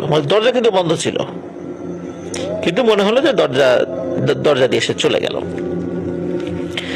উনি দ্রুত উঠে হারিকেনের আলো বাড়ান, দেখেন যে একদম সব স্বাভাবিক, ওই বাচ্চাটিও ঘুমাচ্ছে। উনি চিন্তা করেন কি ব্যাপার, কোনো মানুষ তো এরকম ভাবে দরজা বন্ধ থাকা অবস্থায় ঘরের ভিতরে আসার কথাও না। যদি চুরি করে কেউ আসেও, যদি শীত কেটে আসেও, তাহলে তো এইভাবে বন্ধ দরজা দিয়ে বের হওয়ার কথা নয়। বিষয়টা ওনার কাছে খুবই ভয়ানক লাগে। ওনার স্বামী ফিরোজ মিয়াও তো উঠে গিয়েছিলেন, তাকেও বিষয়টি বললেন সবিস্তারে। উনিও বিষয়টা নিয়ে খুব ভাবলেন। এরপর উনি কি করলেন, একজন হুজুরের কাছে গেলেন। হুজুরের কাছে যাওয়ার পর হুজুর স্বাভাবিকভাবে বললেন যে এই বাচ্চার উপর জিনের আসর রয়েছে, যত দ্রুত সম্ভব তুমি এই স্থান ত্যাগ করো। আর তুমি যে বাড়িতে থাকো সেই বাড়িটিও অতটা ভালো না। উনি রেলের একটা কোয়ার্টারে থাকতেন আর কি। আসলে হুজুর আসল সমস্যা একদমই ধরতে পারেননি। উনি হয়তো বা ওনার পরীক্ষা নিরীক্ষার মাধ্যমে কিছু বিষয় বুঝতে পেরেছিলেন, কিন্তু মূল সমস্যাটা তিনি ধরতে পারেননি। যাই হোক, আমরা মূল সমস্যা বা মূল কারণটা একদম গল্পের শেষে এসে আমরা বুঝতে পারবো। ওদিকে কি হয়, ফিরোজ মিয়ার স্ত্রী উনি চিন্তা করেন যে এই মেয়েটা তো আসলে আমাদের না, মেয়েটি বড় হচ্ছে, ও একটু বড় হওয়ার পর আশেপাশের মানুষজন যদি ওকে বলে যে এই মা বাবা তোমার আসল মা বাবা না, তখন আমাদের মনে খুব কষ্ট লাগবে আর ও মনে কষ্ট পাবে। এই জন্য চলো আমরা এখান থেকে চলে যাই। ফিরোজ মিয়া তখন কি করেন, দিনাজপুরের পার্বতীপুর পোস্টিং নিয়ে চলে যান ওখান থেকে। তো ওই সময় তো ওই রুটে তো রেল লাইন, ওই বা ওই সাইডগুলো দিয়ে তো রেল লাইন অনেকটা হয়েছে। আর ওই সময় ওইদিকে রেল লাইন ছিল কিনা তাও আমি ঠিক বলতে পারবো না, ওই সময় সেখানে রেল লাইন স্থাপিত হয়েছে কিনা। তো যাই হোক, বিষয় যেটা হলো সেটা হলো বাচ্চা বড় হচ্ছে। সেখানে গিয়ে বাচ্চা বড় হচ্ছে, বাচ্চাকে একটা সময় স্কুলে ভর্তি করানো হয়। ওই বাচ্চা কি হতো, খুব প্রয়োজন ছাড়া কারোর সাথে কথা বলতো না, মানে একদম চুপচাপ থাকতো আর কি। থাকে না এরকম অনেকে, প্রয়োজন ছাড়া কথা বলে না, বাচ্চাদের মধ্যেও এরকম আছে। মানে বাচ্চাদের মধ্যে যে স্বাভাবিক চঞ্চলতা লক্ষ্য করা যায় সেটা ওই বাচ্চার মধ্যে ছিল না। ওই বাচ্চার সাথে যদি কেউ দুষ্টুমি করতো ইচ্ছাকৃত ভাবে, অনেকে থাকে না যে স্কুলে বাচ্চাদের সাথে আমরা অনেক সময় মারামারি দেখতে পারি, যে বাচ্চাদের মধ্যে আবার অনেকে থাকে যে এসে একজন একজনকে খোঁচা দিচ্ছে, মারছে, এরকম কিন্তু হয়। কিন্তু ওই বাচ্চার সাথে যদি কেউ এই ধরনের দুষ্টুমি করত ইচ্ছাকৃত ভাবে, ওকে কষ্ট দিত, দেখা যেত ওই বাচ্চা মানে যেই বাচ্চাটি ওকে কষ্ট দিল সে বাড়িতে ফিরে গিয়ে অসুস্থ হয়ে গেছে, খুব জ্বর, সর্দি, কাশি বা এই ধরনের শারীরিক অসুস্থতা, মানে ওরকম ভয়ানক কিছু না আর কি। এভাবে যখন চলতে থাকে, শুরুর দিকে আসলে কেউ তেমন কিছু বুঝতে পারেনি। যখন বাচ্চা ক্লাস 1 থেকে 2 তে উঠেছে, 2 থেকে 3 তে উঠেছে, এইভাবে যখন আস্তে আস্তে ক্লাসে মানে উপর ক্লাসে উঠছে, তখন কিন্তু মানুষ বুঝতে পারে যে এটি স্বাভাবিক বাচ্চা না। কারণ ওই বাচ্চার সাথে কেউ দুষ্টুমি করলেই, ইচ্ছাকৃতভাবে কেউ দুষ্টুমি করলেই সেই বাচ্চা অসুস্থ হয়ে যায়। তখন অনেকেই ওই বাচ্চাকে অপায়া বলতে থাকে, মানে গ্রামীণ ভাষায় আর কি। কিন্তু ওই বাচ্চা কিন্তু কিছুই বুঝতে পারে না যে কেন এরকমটা হয়, কারণ কোনো কিছু কিন্তু তার ইচ্ছায় হয় না। আর এই যে বাচ্চাটা বড় হচ্ছে, এর মধ্যে কিন্তু প্রতিনিয়ত কিছু ঘটনা ঘটে চলছিল। সেটি হলো যে ঘরের মধ্যে একটি ছায়ামূর্তি ঘুরতে দেখা যেত। কখনো কখনো ওই বাচ্চাকে কোলে নিত, একদম ছোট বয়সে যখন ওই দিনাজপুরের পার্বতীপুরে চলে এসেছিল। উনি কিন্তু মানে দিনাজপুরে আসার পরেও মানে বিভিন্ন হুজুর এগুলো দেখিয়েছেন, বিভিন্ন দোয়া তাবিজ নিয়েছেন, ঝাড়ফুঁক করিয়েছেন, কিন্তু কিছুতেই কিছু হয়নি। এই কারণে দেখা যাচ্ছে যে ওই ফিরোজ মিয়া এবং তার স্ত্রী এই ছোটখাটো প্যারানরমাল বিষয়গুলোকে একদম স্বাভাবিকভাবে নিয়েছেন এবং তাতে ওনারা অভ্যস্ত হয়ে গিয়েছিলেন এবং ধরেই নিয়েছিলেন যে এটা নিয়েই থাকতে হবে। ওই বাচ্চার উপর থেকে এই জিনের প্রভাব যাবে না। এটা অনেক হুজুরও বলে দিয়েছিলেন যে এর উপর থেকে প্রভাব সরানো সম্ভব নয় বা প্রভাব কাটানো সম্ভব নয়। যাই হোক, এভাবে বাচ্চা বড় হতে থাকে। বিভিন্ন মানুষ ওকে দেখে আবার ভয় পেত যে ওকে কিছু বললেই ক্ষতি হয়ে যায়। একটা সময় সে বিয়ের বয়সে পা রাখে। বেশ দূরের একটি গ্রামের ছেলের সাথে বিয়ের কথাও পাকাপাকি হয়ে যায়। বিয়ের দিনও ধার্য হয়ে যায়। বিয়ের দিন যখন কনেকে সাজানো হয়, ওই দিনই মূলত ফিরোজ মিয়ার কাছে মূল ঘটনা উন্মোচিত হয় যে এত বছর ধরে যে বিষয়টি নিয়ে ওনারা রয়েছেন সেটি আসলে কি, সেটি তারা জানতে পারেন। মেয়েকে যখন ঘরের মধ্যে সাজিয়ে বসিয়ে রাখা হয়েছিল, ওই সময়ে ঘরের মধ্যে কেউ ছিল না। তো ফিরোজ মিয়া কোনো একটা কারণে তার মেয়ের সাথে দেখা করার জন্য ঘরে ঢোকেন। তো ঘরে ঢুকে তিনি দেখতে পান একজন মহিলার সাথে ওই মেয়ে কথা বলছে। তো মহিলাকে দেখে উনি অবাক হন। এই মহিলাকে তো এই এলাকাতে আগে কখনো তিনি দেখেননি, আর ওনাকে তো দাওয়াতও দেওয়া হয়নি, কারণ ফিরোজ মিয়ার আর্থিক অবস্থা তো ভালো ছিল না, খুব বেশি মানুষকে কিন্তু উনি দাওয়াত দিতে পারেননি। তো এটা যখন দেখেন যে একজন মহিলার সাথে সে হেসে হেসে কথা বলছে ওই মেয়েটি, আর মহিলাটি যখন ওই ফিরোজ মিয়াকে দেখে, মানে মুহূর্তের মধ্যে মনে হলো সে বাতাসে মিলিয়ে গেল। ফিরোজ মিয়াটি দেখে খুব ভয় পায়। সে কাছে গিয়ে তার মেয়েকে বলে যে মা, এটা কে ছিল, তুমি কার সাথে কথা বলছিলে? তো ওই মেয়েটি একটু চুপ থেকে হেসে দিয়ে ফিরোজ মিয়াকে বলে, ইনি আমার আম্মা। তখনই ফিরোজ মিয়া বুঝতে পারে যে এই মহিলাকে তিনি কোথায় দেখেছিলেন। কারণ প্রথমবার দেখার পরে কিন্তু ফিরোজ মিয়ার মনে একবার চিন্তা হয়েছিল নাকি কোথাও হয়তো বা দেখেছি আমি, কিন্তু কিছুতেই মনে করতে পারছিলেন না। কিন্তু যখনই বলে ইনি আমার আম্মা, তখনই ফিরোজ মিয়া বুঝতে পারেন ইনি হচ্ছেন সেই মহিলা যেই মহিলা রেলে কেটে গিয়েছিলেন, যার লাশ নিয়ে ফিরোজ মিয়া অনেক দৌড়াদৌড়ি করেছিলেন। এই কারণেই ওই মহিলার ফেসটা তার কাছে পরিচিত ছিল। কারণ এই লাশটা কি হবে না হবে, কার লাশ, তারপরে এই বাচ্চার কি হবে, এটা নিয়ে উনি খুব দৌড়াদৌড়ি করেছিলেন। এই কারণে তার চেহারাটা উনি ভোলেননি। তবে বহুদিন পর কিছুটা তার স্মৃতি বিস্মৃত হয়ে গেলেও ওই মহিলাটাকে যে চেনা চেনা লাগে সেটি তিনি বুঝতে পেরেছিলেন। আর যখনই তার মেয়ে বলল এটা আমার আম্মা, তখনই বুঝতে পারেন আসলে এতদিন ধরে যে ছায়ামূর্তিটি এই মেয়েকে পাহারা দিয়ে আসছে এটি তার আম্মা। যাই হোক, তিনি খুব অবাক হন। পরবর্তী তার স্ত্রীকে বলেন যে এই ঘটনা, তিনিও খুব অবাক হন।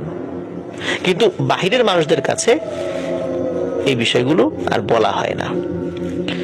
ওই মেয়ের বিয়ে হয়ে যায়। বিয়ের পরে সে তার স্বামীর বাড়িতে চলে যায়। ফিরোজ মিয়া এবং তার স্ত্রী ভয় পাচ্ছিলেন যে স্বামীর বাড়িতে যাওয়ার পরেও যদি ওই ধরনের ছায়ামূর্তি কোনো অস্তিত্ব শ্বশুরবাড়ির লোকজন টের পায় বা বোঝে বা দেখে, তাহলে তো বলবে যে এই মেয়েটা জিনে ধরা, সুতরাং এই মেয়েকে রাখা যাবে না। তারা খুব চিন্তিত ছিলেন। কিন্তু মেয়ের সাথে পরবর্তীতে কথা বললে জানা যায় যে ওই বাড়িতে কখনোই ওই ছায়ামূর্তিটি আর আসেনি। ওই মেয়ের পরবর্তীতে বেশ কয়েকজন সন্তানাদি হয়েছিল। তার একজন ছেলে ঢাকাতে সম্ভবত কাজ নিয়েছিলেন আর কি। তো যার কারণে পরিবার সহ ঢাকাতে চলে আসে। এরপরে ওনারা আসলে কোথায় আছেন, ফিরোজ মিয়া জীবিত আছেন কি নাই, এটা আসলে এখনো নিশ্চিতভাবে আমি বলতে পারছি না। তবে তারা ঢাকাতে বা বরিশাল বা কোনো একটা এরকম গুরুত্বপূর্ণ জায়গায় তারা চলে এসেছিলেন তার ছেলের সাথে। তার ছেলে চাকরি পেয়েছিল এবং ওই মহিলার একটা কন্যা সন্তানও হয়েছিল, তারও বিয়ে হয়েছিল। তা আমি যতদূর মানে তথ্য পেয়েছি সেটা হলো যে ওই মহিলা এখন কোথায় আছেন সেটি জানা যায় না। এটাই হলো তথ্য। না হলে আমি এটাকে খুঁজে বের করার চেষ্টা করতাম।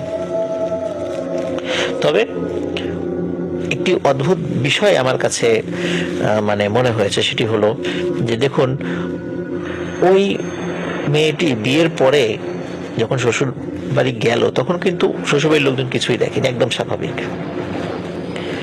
সে যখন মানে বিয়ের বয়সে উপনীত হলো তার আগ পর্যন্ত ফিরোজ মিয়ার পরিবারে ওই ছায়ামূর্তিটি বারবার এসেছে, কিন্তু তারপরে আর আসেনি। কারণ ফিরোজ মিয়া এবং তার স্ত্রী এই মেয়েটাকে তো নিজের মেয়ে মনে করেছে। কিন্তু সে যখন শ্বশুর বাড়িতে গেল, তারা তো আর আসলে তার শ্বশুর শাশুড়ি তো তার এই মেয়েকে নিজের মেয়ে বলে মনে করবে না। এই কারণে হয়তোবা জিনে ধরা রোগী বলে তাকে তুচ্ছ তাচ্ছিল্য করতে পারে, তাড়িয়ে দিতে পারে। তো এখানেই হচ্ছে এই গল্পের সবচাইতে মজার বিষয়, যে একটি জিন তাকে পাহারা দিয়ে এসেছে, কিন্তু শ্বশুরবাড়িতে যাওয়ার পরে যদি সে তার অস্তিত্ব জানান দেয় তাহলে তার ক্ষতি হতে পারে। এই জন্য সে ওই জিনটি কখনোই তার অস্তিত্ব জানান দেয়নি, তার মায়ের বেশে তাকে আগলে রেখেছে। এটি কেন হয় এই চিন্তা যদি আমরা করি, সেক্ষেত্রে আমরা একটা বিষয় আমরা জানতে পারবো, সেটা হলো যে অনেক সময় আমাদের সাথে জিন থাকে, আমরা টের পাই না। অনেক ভালো জিনও সারা জীবন থাকে, কিন্তু আমরা টের পাই না।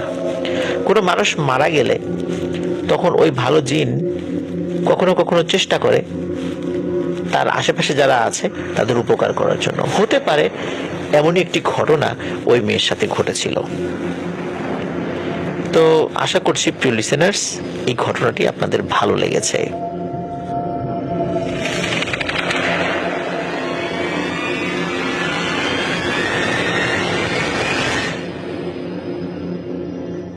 আবারও স্বাগতম জানাচ্ছি প্রিয় লিসেনার্স আমাদের রিমেম্বারিং স্টোরিজের দ্বিতীয় এবং শেষ ঘটনায়। এখন যে ঘটনাটি আমি আপনাদের সাথে শেয়ার করতে যাচ্ছি, এই ঘটনাটি আমি সংগ্রহ করেছিলাম আমি যখন একটি নামকরা প্রতিষ্ঠানে শিক্ষকতা করতাম। ওটার ফার্মগেটে একটা ব্রাঞ্চ ছিল ঢাকার।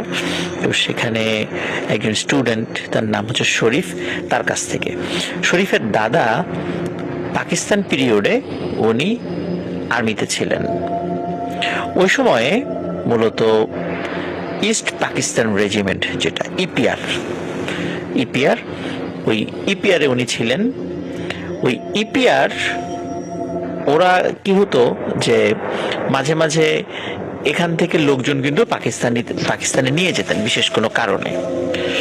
তো 1965 সালে যখন ভারত এবং পাকিস্তানের মধ্যে যুদ্ধ শুরু হয়ে যায়, তখন যুদ্ধের একদম শেষ দিকে এসে ওই ইপিআর এর এক প্লাটুন সৈন্য তখন পাকিস্তান এবং আফগানিস্তানের যে সীমানা, ডুরান্ট লাইন, যেটা 1893 সালের দিকে প্রতিষ্ঠিত হয়েছিল, এই ডুরান্ট লাইনের একটা জায়গা, যেটার এক পাশে খাইবার পাস, যেটা আফগানিস্তানের মধ্যে পড়ে, আর আরেক পাশে পাকিস্তানের অংশ। তো এরকম একটা দুর্গম জায়গার একটা বিশেষ স্থানে এক প্লাটুন সৈন্য এই বাংলাদেশি আর এক প্লাটুন সৈন্য পাকিস্তানি, তাদেরকে সেখানে ডিউটি দেয়া হয়। ওখানে থাকার জন্য আসলে তেমন উপযোগী জায়গা ছিল না। খুব পুরানো দুটো বিল্ডিং ছিল। একটা বিল্ডিং এর অবস্থা খুবই জরাজীর্ণ ছিল, সেখানে আসলে থাকাটা অনেক টাফ। আর একটা বিল্ডিং এর অবস্থা মোটামুটি ভালো ছিল। তো ওইখানকার যিনি কমান্ডার ছিলেন, একজন পাকিস্তানি মেজর, তো উনি যেটি করেন সেটি হলো যে ওই বাঙালি যারা ছিলেন ওনার একজন সেকেন্ড লেফটেন্যান্টের আন্ডারে সেখানে গিয়েছিলেন। তো এই বাঙালি সৈন্যদেরকে রাখা হয় ওই যে সবচেয়ে জরাজীর্ণ যে ভবনটা সেখানে, আর অপেক্ষাকৃত ভালো যেটা সেখানে রাখা হয় পাকিস্তানি প্লাটুনকে। তো আমরা তো জানি যে বাঙালিদের সাথে কেমন বৈষম্য করা হতো ওই সময়টাতে। তো এটাও তার একটা উদাহরণ। এবং আজকের গল্পে কিন্তু ভৌতিক ঘটনার সাথে সাথে ওই সময়ে পাকিস্তানিরা, বিশেষ করে পাকিস্তানি আর্মিরা, এই পাকিস্তানি আর্মির মধ্যেই যে বাঙালিরা ছিল তাদের সাথে কেমন বৈষম্য করতো সেইটারও কিছু কিছু বিষয় প্রতিফলিত আমরা হতে দেখব। তো যাই হোক, ওই সময়ে ডিউটি নির্ধারণ করা হয় সপ্তাহে, মানে 7 দিন, মাসে 30 দিন ডিউটি কিন্তু 24 আওয়ার্স চলবে। এবং ওই দুর্গম এলাকাগুলোতে পায়ে হেঁটে ডিউটি দিতে হয়, মানে টহল দিতে হয়। দেখা গেল সপ্তাহে 7 দিনের 5 দিনই রাতের বেলা ডিউটি পড়ে হচ্ছে বাঙালি সৈন্যদের, আর 2 দিন ডিউটি পড়ে পাকিস্তানি সৈন্যদের। তাহলে বুঝতেই পারছেন যে এখানেও কিন্তু একটা বৈষম্য, যে সিংহভাগ সময় রাতের বেলা, বিশেষ করে রাতের বেলা খুব রিস্কি। রাতের বেলা অনেক সময় বিভিন্ন ধরনের সশস্ত্র সংগঠনগুলো এসে আক্রমণ করতে পারে সৈন্যদের উপরে। তো এই কারণে রাতের বেলা কিন্তু খুব রিস্কি, দিনের বেলা অপেক্ষাকৃত ডিউটি দেওয়া সহজ। এই দিনের বেলা ডিউটিটা মূলত বেশিরভাগ নিত পাকিস্তানি সৈন্যরা। আসলে সেখানকার যারা অফিসার থাকতো উচ্চপদস্থ, তারাই এভাবে ডিউটিটা বন্টন করে দিত আর কি। আর বাঙালিরা ডিউটি দিত রাতের বেলা। সপ্তাহে মাত্র 2 দিন তারা খুব ভালো করে ঘুমাতে পারত, মানে 2 দিন বলতে 2 রাত আর কি। তারা রাতের বেলা ভালো করে ঘুমাতে পারতো, আর 5 রাত তারা ভালো করে ঘুমাতেই পারতো না। কয়েকদিন যাওয়ার পর মূলত এই বাঙালিদের যে ক্যাম্প, সেখানে একটি সমস্যা দেখা দিল। এদের মধ্যে একজন, তিনি ঘুমিয়ে আছেন, আশেপাশে তার সঙ্গী সাথীরা অনেকে ঘুমিয়ে আছে। হঠাৎ করে তার ঘুম ভেঙে যায় খচখচ খচখচ শব্দে। তিনি ফিল করেন যে কিছু একটা হামাগুড়ি দিয়ে আসছে, আর এই শব্দটা ওই হামাগুড়ির শব্দ। তারা যেহেতু ডিফেন্সে চাকরি করতেন, এই জন্য কিছু কিছু শব্দ কিন্তু শুনলে বুঝতে পারতেন এই শব্দটা কি কারণে হতে পারে। উনি চিন্তা করলেন কি ব্যাপার, এত রাতে কোথা থেকে এই শব্দ আসে। বাইরে চাঁদের আলো ছিল, আর ঘরের মধ্যে কিন্তু কোনো আলো ছিল না।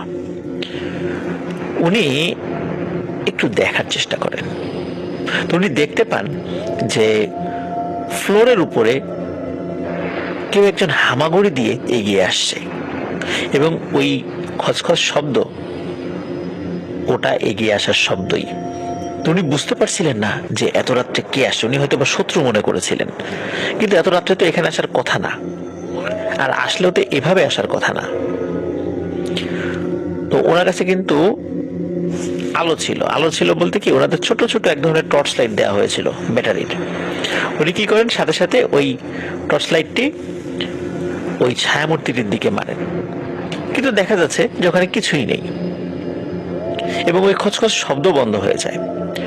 তো উনি চিন্তা করেন হয়তোবা তিনি ঘুমের ঘরে ভুল দেখেছেন, এবং ঘুম থেকে উঠেও উনি চোখে ভুল দেখেছেন।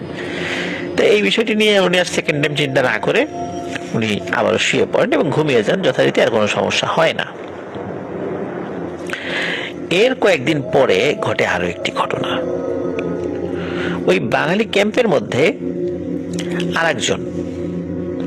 আরেকজন বাঙালি, সে হঠাৎ করে রাতের বেলা দেখে ওই যেই জরাজীর্ণ ভবনের মধ্যে তারা শুয়েছিল, ওই ভবনের দেয়াল জুড়ে বড় বড় আকৃতির টিকটিকির মতো, ঠিক টিকটিকিও না, অন্ধকারে আসলে ওরকম তার মনে হয়েছিল টিকটিকি হতে পারে, বানরের মতো হতে পারে, এরকম কিছু জন্তু, এগুলো কি করছে, ওই দেয়াল বেয়ে সারা ঘর ছেয়ে ফেলেছে এবং এক জায়গা থেকে আরেক জায়গায় লাফালাফি করছে। তো উনি মনে করেছিলেন উনি স্বপ্ন দেখছেন, এই চিন্তা করে আবার মানে চোখ বন্ধ করেন। একবার চোখ খুলেছেন, উনি এগুলো দেখে উনি স্বপ্নের মধ্যে আছেন এটা চিন্তা করেছেন। কিন্তু ওনার কানে স্পষ্ট কিছু শব্দ ভেসে আসে, মনে হচ্ছে এরা একে অন্যের সাথে কথা বলছে কোন একটা অদ্ভুত ভাষায়। তো মনে হলো যে না, তো এটা তো স্বপ্ন বলে মনে হচ্ছে না, এটা তো বাস্তব। উনি আবারও চোখ খোলেন। চোখ খুলে উনি দেখেন যে উনি যেটা দেখছেন ওটা আসলে উনি ঘুমিয়ে দেখছেন না, উনি বাস্তবেই দেখছেন। তো এটা যখন উনি দেখেন, উনি কিন্তু আর সহ্য করতে পারেননি, উনি প্রচন্ড জোরে চিৎকার দিয়ে ওঠেন। ওনার চিৎকারে আশেপাশের সকলের ঘুম ভেঙে যায়। বলে কি হয়েছে কি হয়েছে? তখন উনি বলেন আমি এটা দেখেছি। যদিও আশেপাশে অনেকে সবাই একটু ধমকি দেয় যে সারাদিন পাহাড়ি দুর্গম এলাকায় ডিউটি করে একটু ঘুমিয়েছি, আর তুমি এরকম রাতের বেলা ভুলভাল এইভাবে ডাকাডাকি করলা, ঘুমটাই নষ্ট করে দিলা। ওই সময়ে ওই যে একজন ব্যক্তি, যিনি এর আগে একবার একটা কিছু দেখে ভয় পেয়েছিলেন, কিন্তু আসলে ভয় না, উনি কিছু দেখেননি আর কি। তো উনি তখন ওর কাছে বলেন যে তুমি যেটা দেখেছো আমার মনে হয় ঠিকই দেখেছো, এই জায়গাটাতে কোনো সমস্যা আছে। তাহলে আমাদেরকে আগে বলেন নাই কেন? আসলে আগে বলা সম্ভব না, কারণ এখানে আর্মির বা ডিফেন্সের একটা ব্যাপার রয়েছে, সেখানে এই ধরনের প্যারানরমাল বিষয়ের কোনো কথা বললে উল্টো শাস্তিমূলক ব্যবস্থা গ্রহণ করা হতে পারে তার বিরুদ্ধে, এটার একটা ভয় ছিল। আর যেহেতু সেখানকার কমান্ডারের দায়িত্ব পালন করছে একজন পাকিস্তানি মেজর, যার কারণে এই বিষয়গুলো তার কানে গেলে বাহিনীর মধ্যে মিথ্যা কথা ছড়ানো এবং সদস্যদের মনোবল ভেঙে দেওয়ার জন্য, এই ধরনের অসত্য কথা প্রচারের জন্য তাকে বড় ধরনের সাজা পেতে হতে পারে। কারণ এটা তো আসলে কোনো প্রমাণ দেওয়া সম্ভব না, বলবে যে আজগুবি গল্প। এই কারণে তিনি এই বিষয়টা চেপে গিয়েছিলেন বলে তাকে বলেন। এদিকে কি হয় যে ওই যে যখন চিৎকার চেঁচামেচি করেছিল, ওই যে পাশেই যে আর একটা ক্যাম্প রয়েছে, একদম তো পাশাপাশি, অপেক্ষাকৃত একটু ভালো বিল্ডিং এ যারা থাকতো, এদের মধ্যে থেকে কয়েকজন আবার চলে আসে। কি হয়েছে তখন ওরা চিন্তা করে বলবো কি বলবো না, তখন বলে যে না বলেই দিই।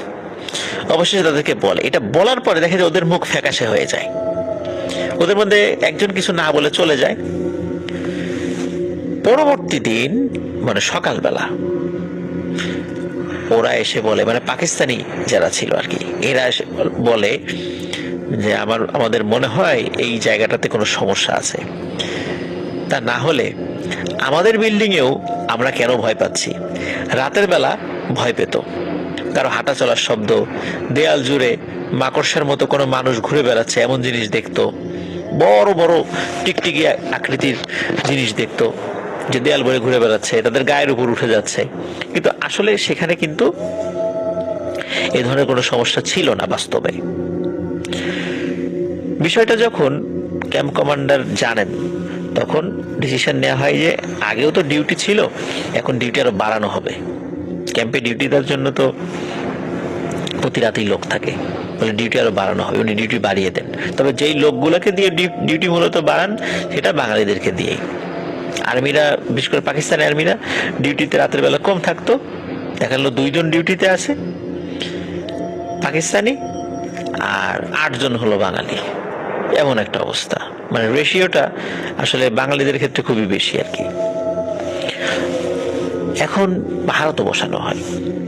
এর মধ্যে অপেক্ষাকৃত যেই জায়গাটা একটু রিস্কি, ওই জায়গাটাতে একজন বাঙালিকে অস্ত্র দিয়ে বসিয়ে দেওয়া হয় যে তুমি এইখানে রাত্রিবেলা পাহারা দিবা।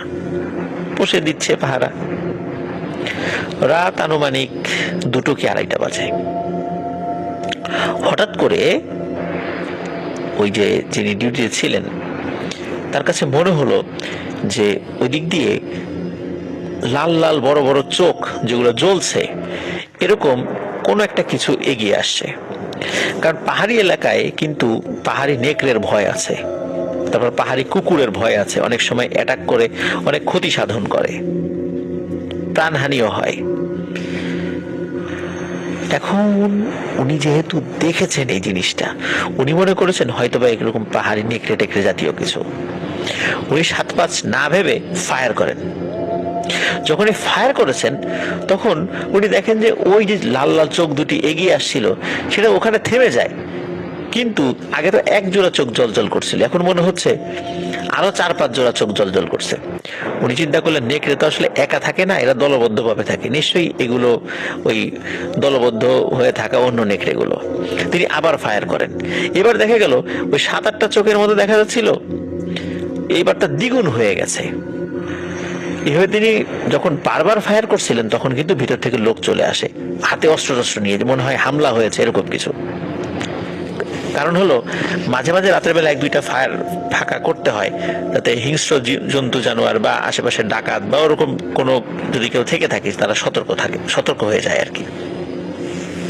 তো এতবার গুলি করার কারণে যেটা হয় সেটা হলো লোকজন কেউ বের হয়ে আসে এখান থেকে। 2টা যে ক্যাম্প ছিল সেখান থেকে বের হয়েছে, কি হয়েছে কিন্তু দেখে যে সেখানে কিছুই নেই। এরপরে উনি বলেন যে উনি এই জিনিস দেখেছেন। তখন ক্যাম্প থেকে নির্দেশনা দেওয়া হয় যে পরবর্তী দিন সকালবেলা তোমরা গ্রামে গিয়ে এই জায়গা সম্পর্কে মানুষদেরকে জিজ্ঞাসা করবা। তো ওনারা পরদিন সকালবেলা ওই জায়গা সম্পর্কে মানুষদের কাছে জিজ্ঞাসা করে যে এই জায়গাটা আসলে কি ছিল, এই বিল্ডিং গুলো ছিল এটা কাদের, কেনই বা চলে গেল। তারা স্থানীয়ভাবে যে তথ্য পান সেটা খুবই ভয়ানক একটি তথ্য।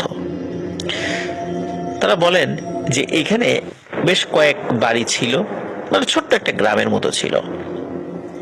এক রাতে কোন এক রহস্যময় কারণে অনেকেরই মৃত্যু ঘটে, কেউ কেউ নাকি হারিয়েও যায়।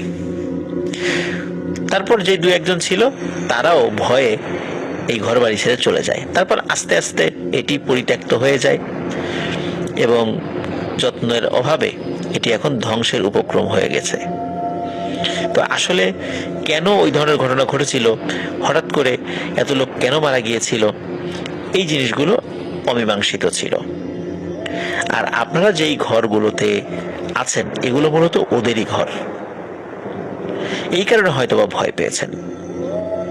তো এই তথ্যগুলো যখন সকলের কানে যায়, কেউ তো আর ওখানে থাকতে চায় না, না পাকিস্তানি না বাঙালি। অবশেষে পাকিস্তানি মেজর উনি দ্রুত ওই জায়গা সম্পর্কে একটা ক্লোজিং টানেন যে না, এই জায়গাটা সেফ আছে, এখানে আপাতত না থেকে অন্য জায়গায় ক্যাম্প সরিয়ে নিয়ে গেলেও কোনো সমস্যা নেই। তখন এটা সরকার অ্যাকসেপ্ট করে এবং ওইখান থেকে ক্যাম্পটা সরিয়ে ফেলা হয়। আসলে ওখানে কি ঘটেছিল, কি রহস্য হয়েছিল, কেনই বা এতগুলো লোক হারিয়ে গিয়েছিল, এটি কিন্তু গ্রামবাসী জানে না এবং তাদের পক্ষে জানা সম্ভব হয়নি। কারণ যারা জীবিত ছিলেন তারা দ্রুত ওই গ্রাম ছেড়ে চলে গিয়েছেন, আর কখনোই এমুখী হননি। আর তখন তো এরকম মোবাইল ফোন ছিল না যে ফোনে ফোনে কথা বলে সবকিছু জেনে নেবে। এই কারণে ওই সময়ের বাস্তবতায় এতগুলো তথ্য জানা সম্ভব হয়নি। তবে এমন হতে পারে যে ভয়ানক কোনো জিনের খপ্পরে বা কোনো দলবদ্ধ কোনো জিনের খপ্পরে পড়েছিল, এমনও হতে পারে। আসলে নিশ্চিতভাবে বলা যায় না যে এটা কেন হয়েছে, কারণ আর্মিরা কিন্তু এগুলো বিশ্বাস করে না। নর্মালি বিশ্বাস করলেও সেটা তাদের মনে মনে, কিন্তু তাদের সাংগঠনিকভাবে বা একটা ইনস্টিটিউশন হিসাবে এই সমস্ত প্যারানরমাল বিষয় তাদের কিন্তু বিশ্বাস করার কথা নয়। তো যাই হোক, এই কারণে মূলত এই বিষয়টি নিয়ে সরকারিভাবে কোনো পদক্ষেপ নেওয়া হয়নি, এটা এইভাবেই রয়ে গেছে। আর যেহেতু ওইখানে উপস্থিত একজন ব্যক্তি, আমার স্টুডেন্টের দাদা, উনি পরবর্তীতে মুক্তিযুদ্ধ শুরু হলে বাংলাদেশের সপক্ষে মহান মুক্তিযুদ্ধে অংশ নেন এবং দীর্ঘদিন উনি জীবিত ছিলেন। উনি মারা গিয়েছেন, আমার কাছে যখন গল্প বলে তখন উনি মারা গিয়েছেন। তো এটি ছিল ঘটনা। প্রিয় লিসেনার্স, আশা করছি ঘটনাটি আপনাদের ভালো লেগেছে। এই ঘটনার মধ্যে ভয়ানক ঘটনা যেমন জানতে পারলাম, সেই সাথে একই সংগঠনের আন্ডারে চাকরি করে শুধু বাঙালি বলে কৌশলগতভাবে কিভাবে নির্যাতন করা হয়েছিল সেটা আপনারা বুঝতে পেরেছেন। তো যাই হোক, আশা করছি আমাদের ঘটনাগুলো আপনাদের ভালো লেগেছে।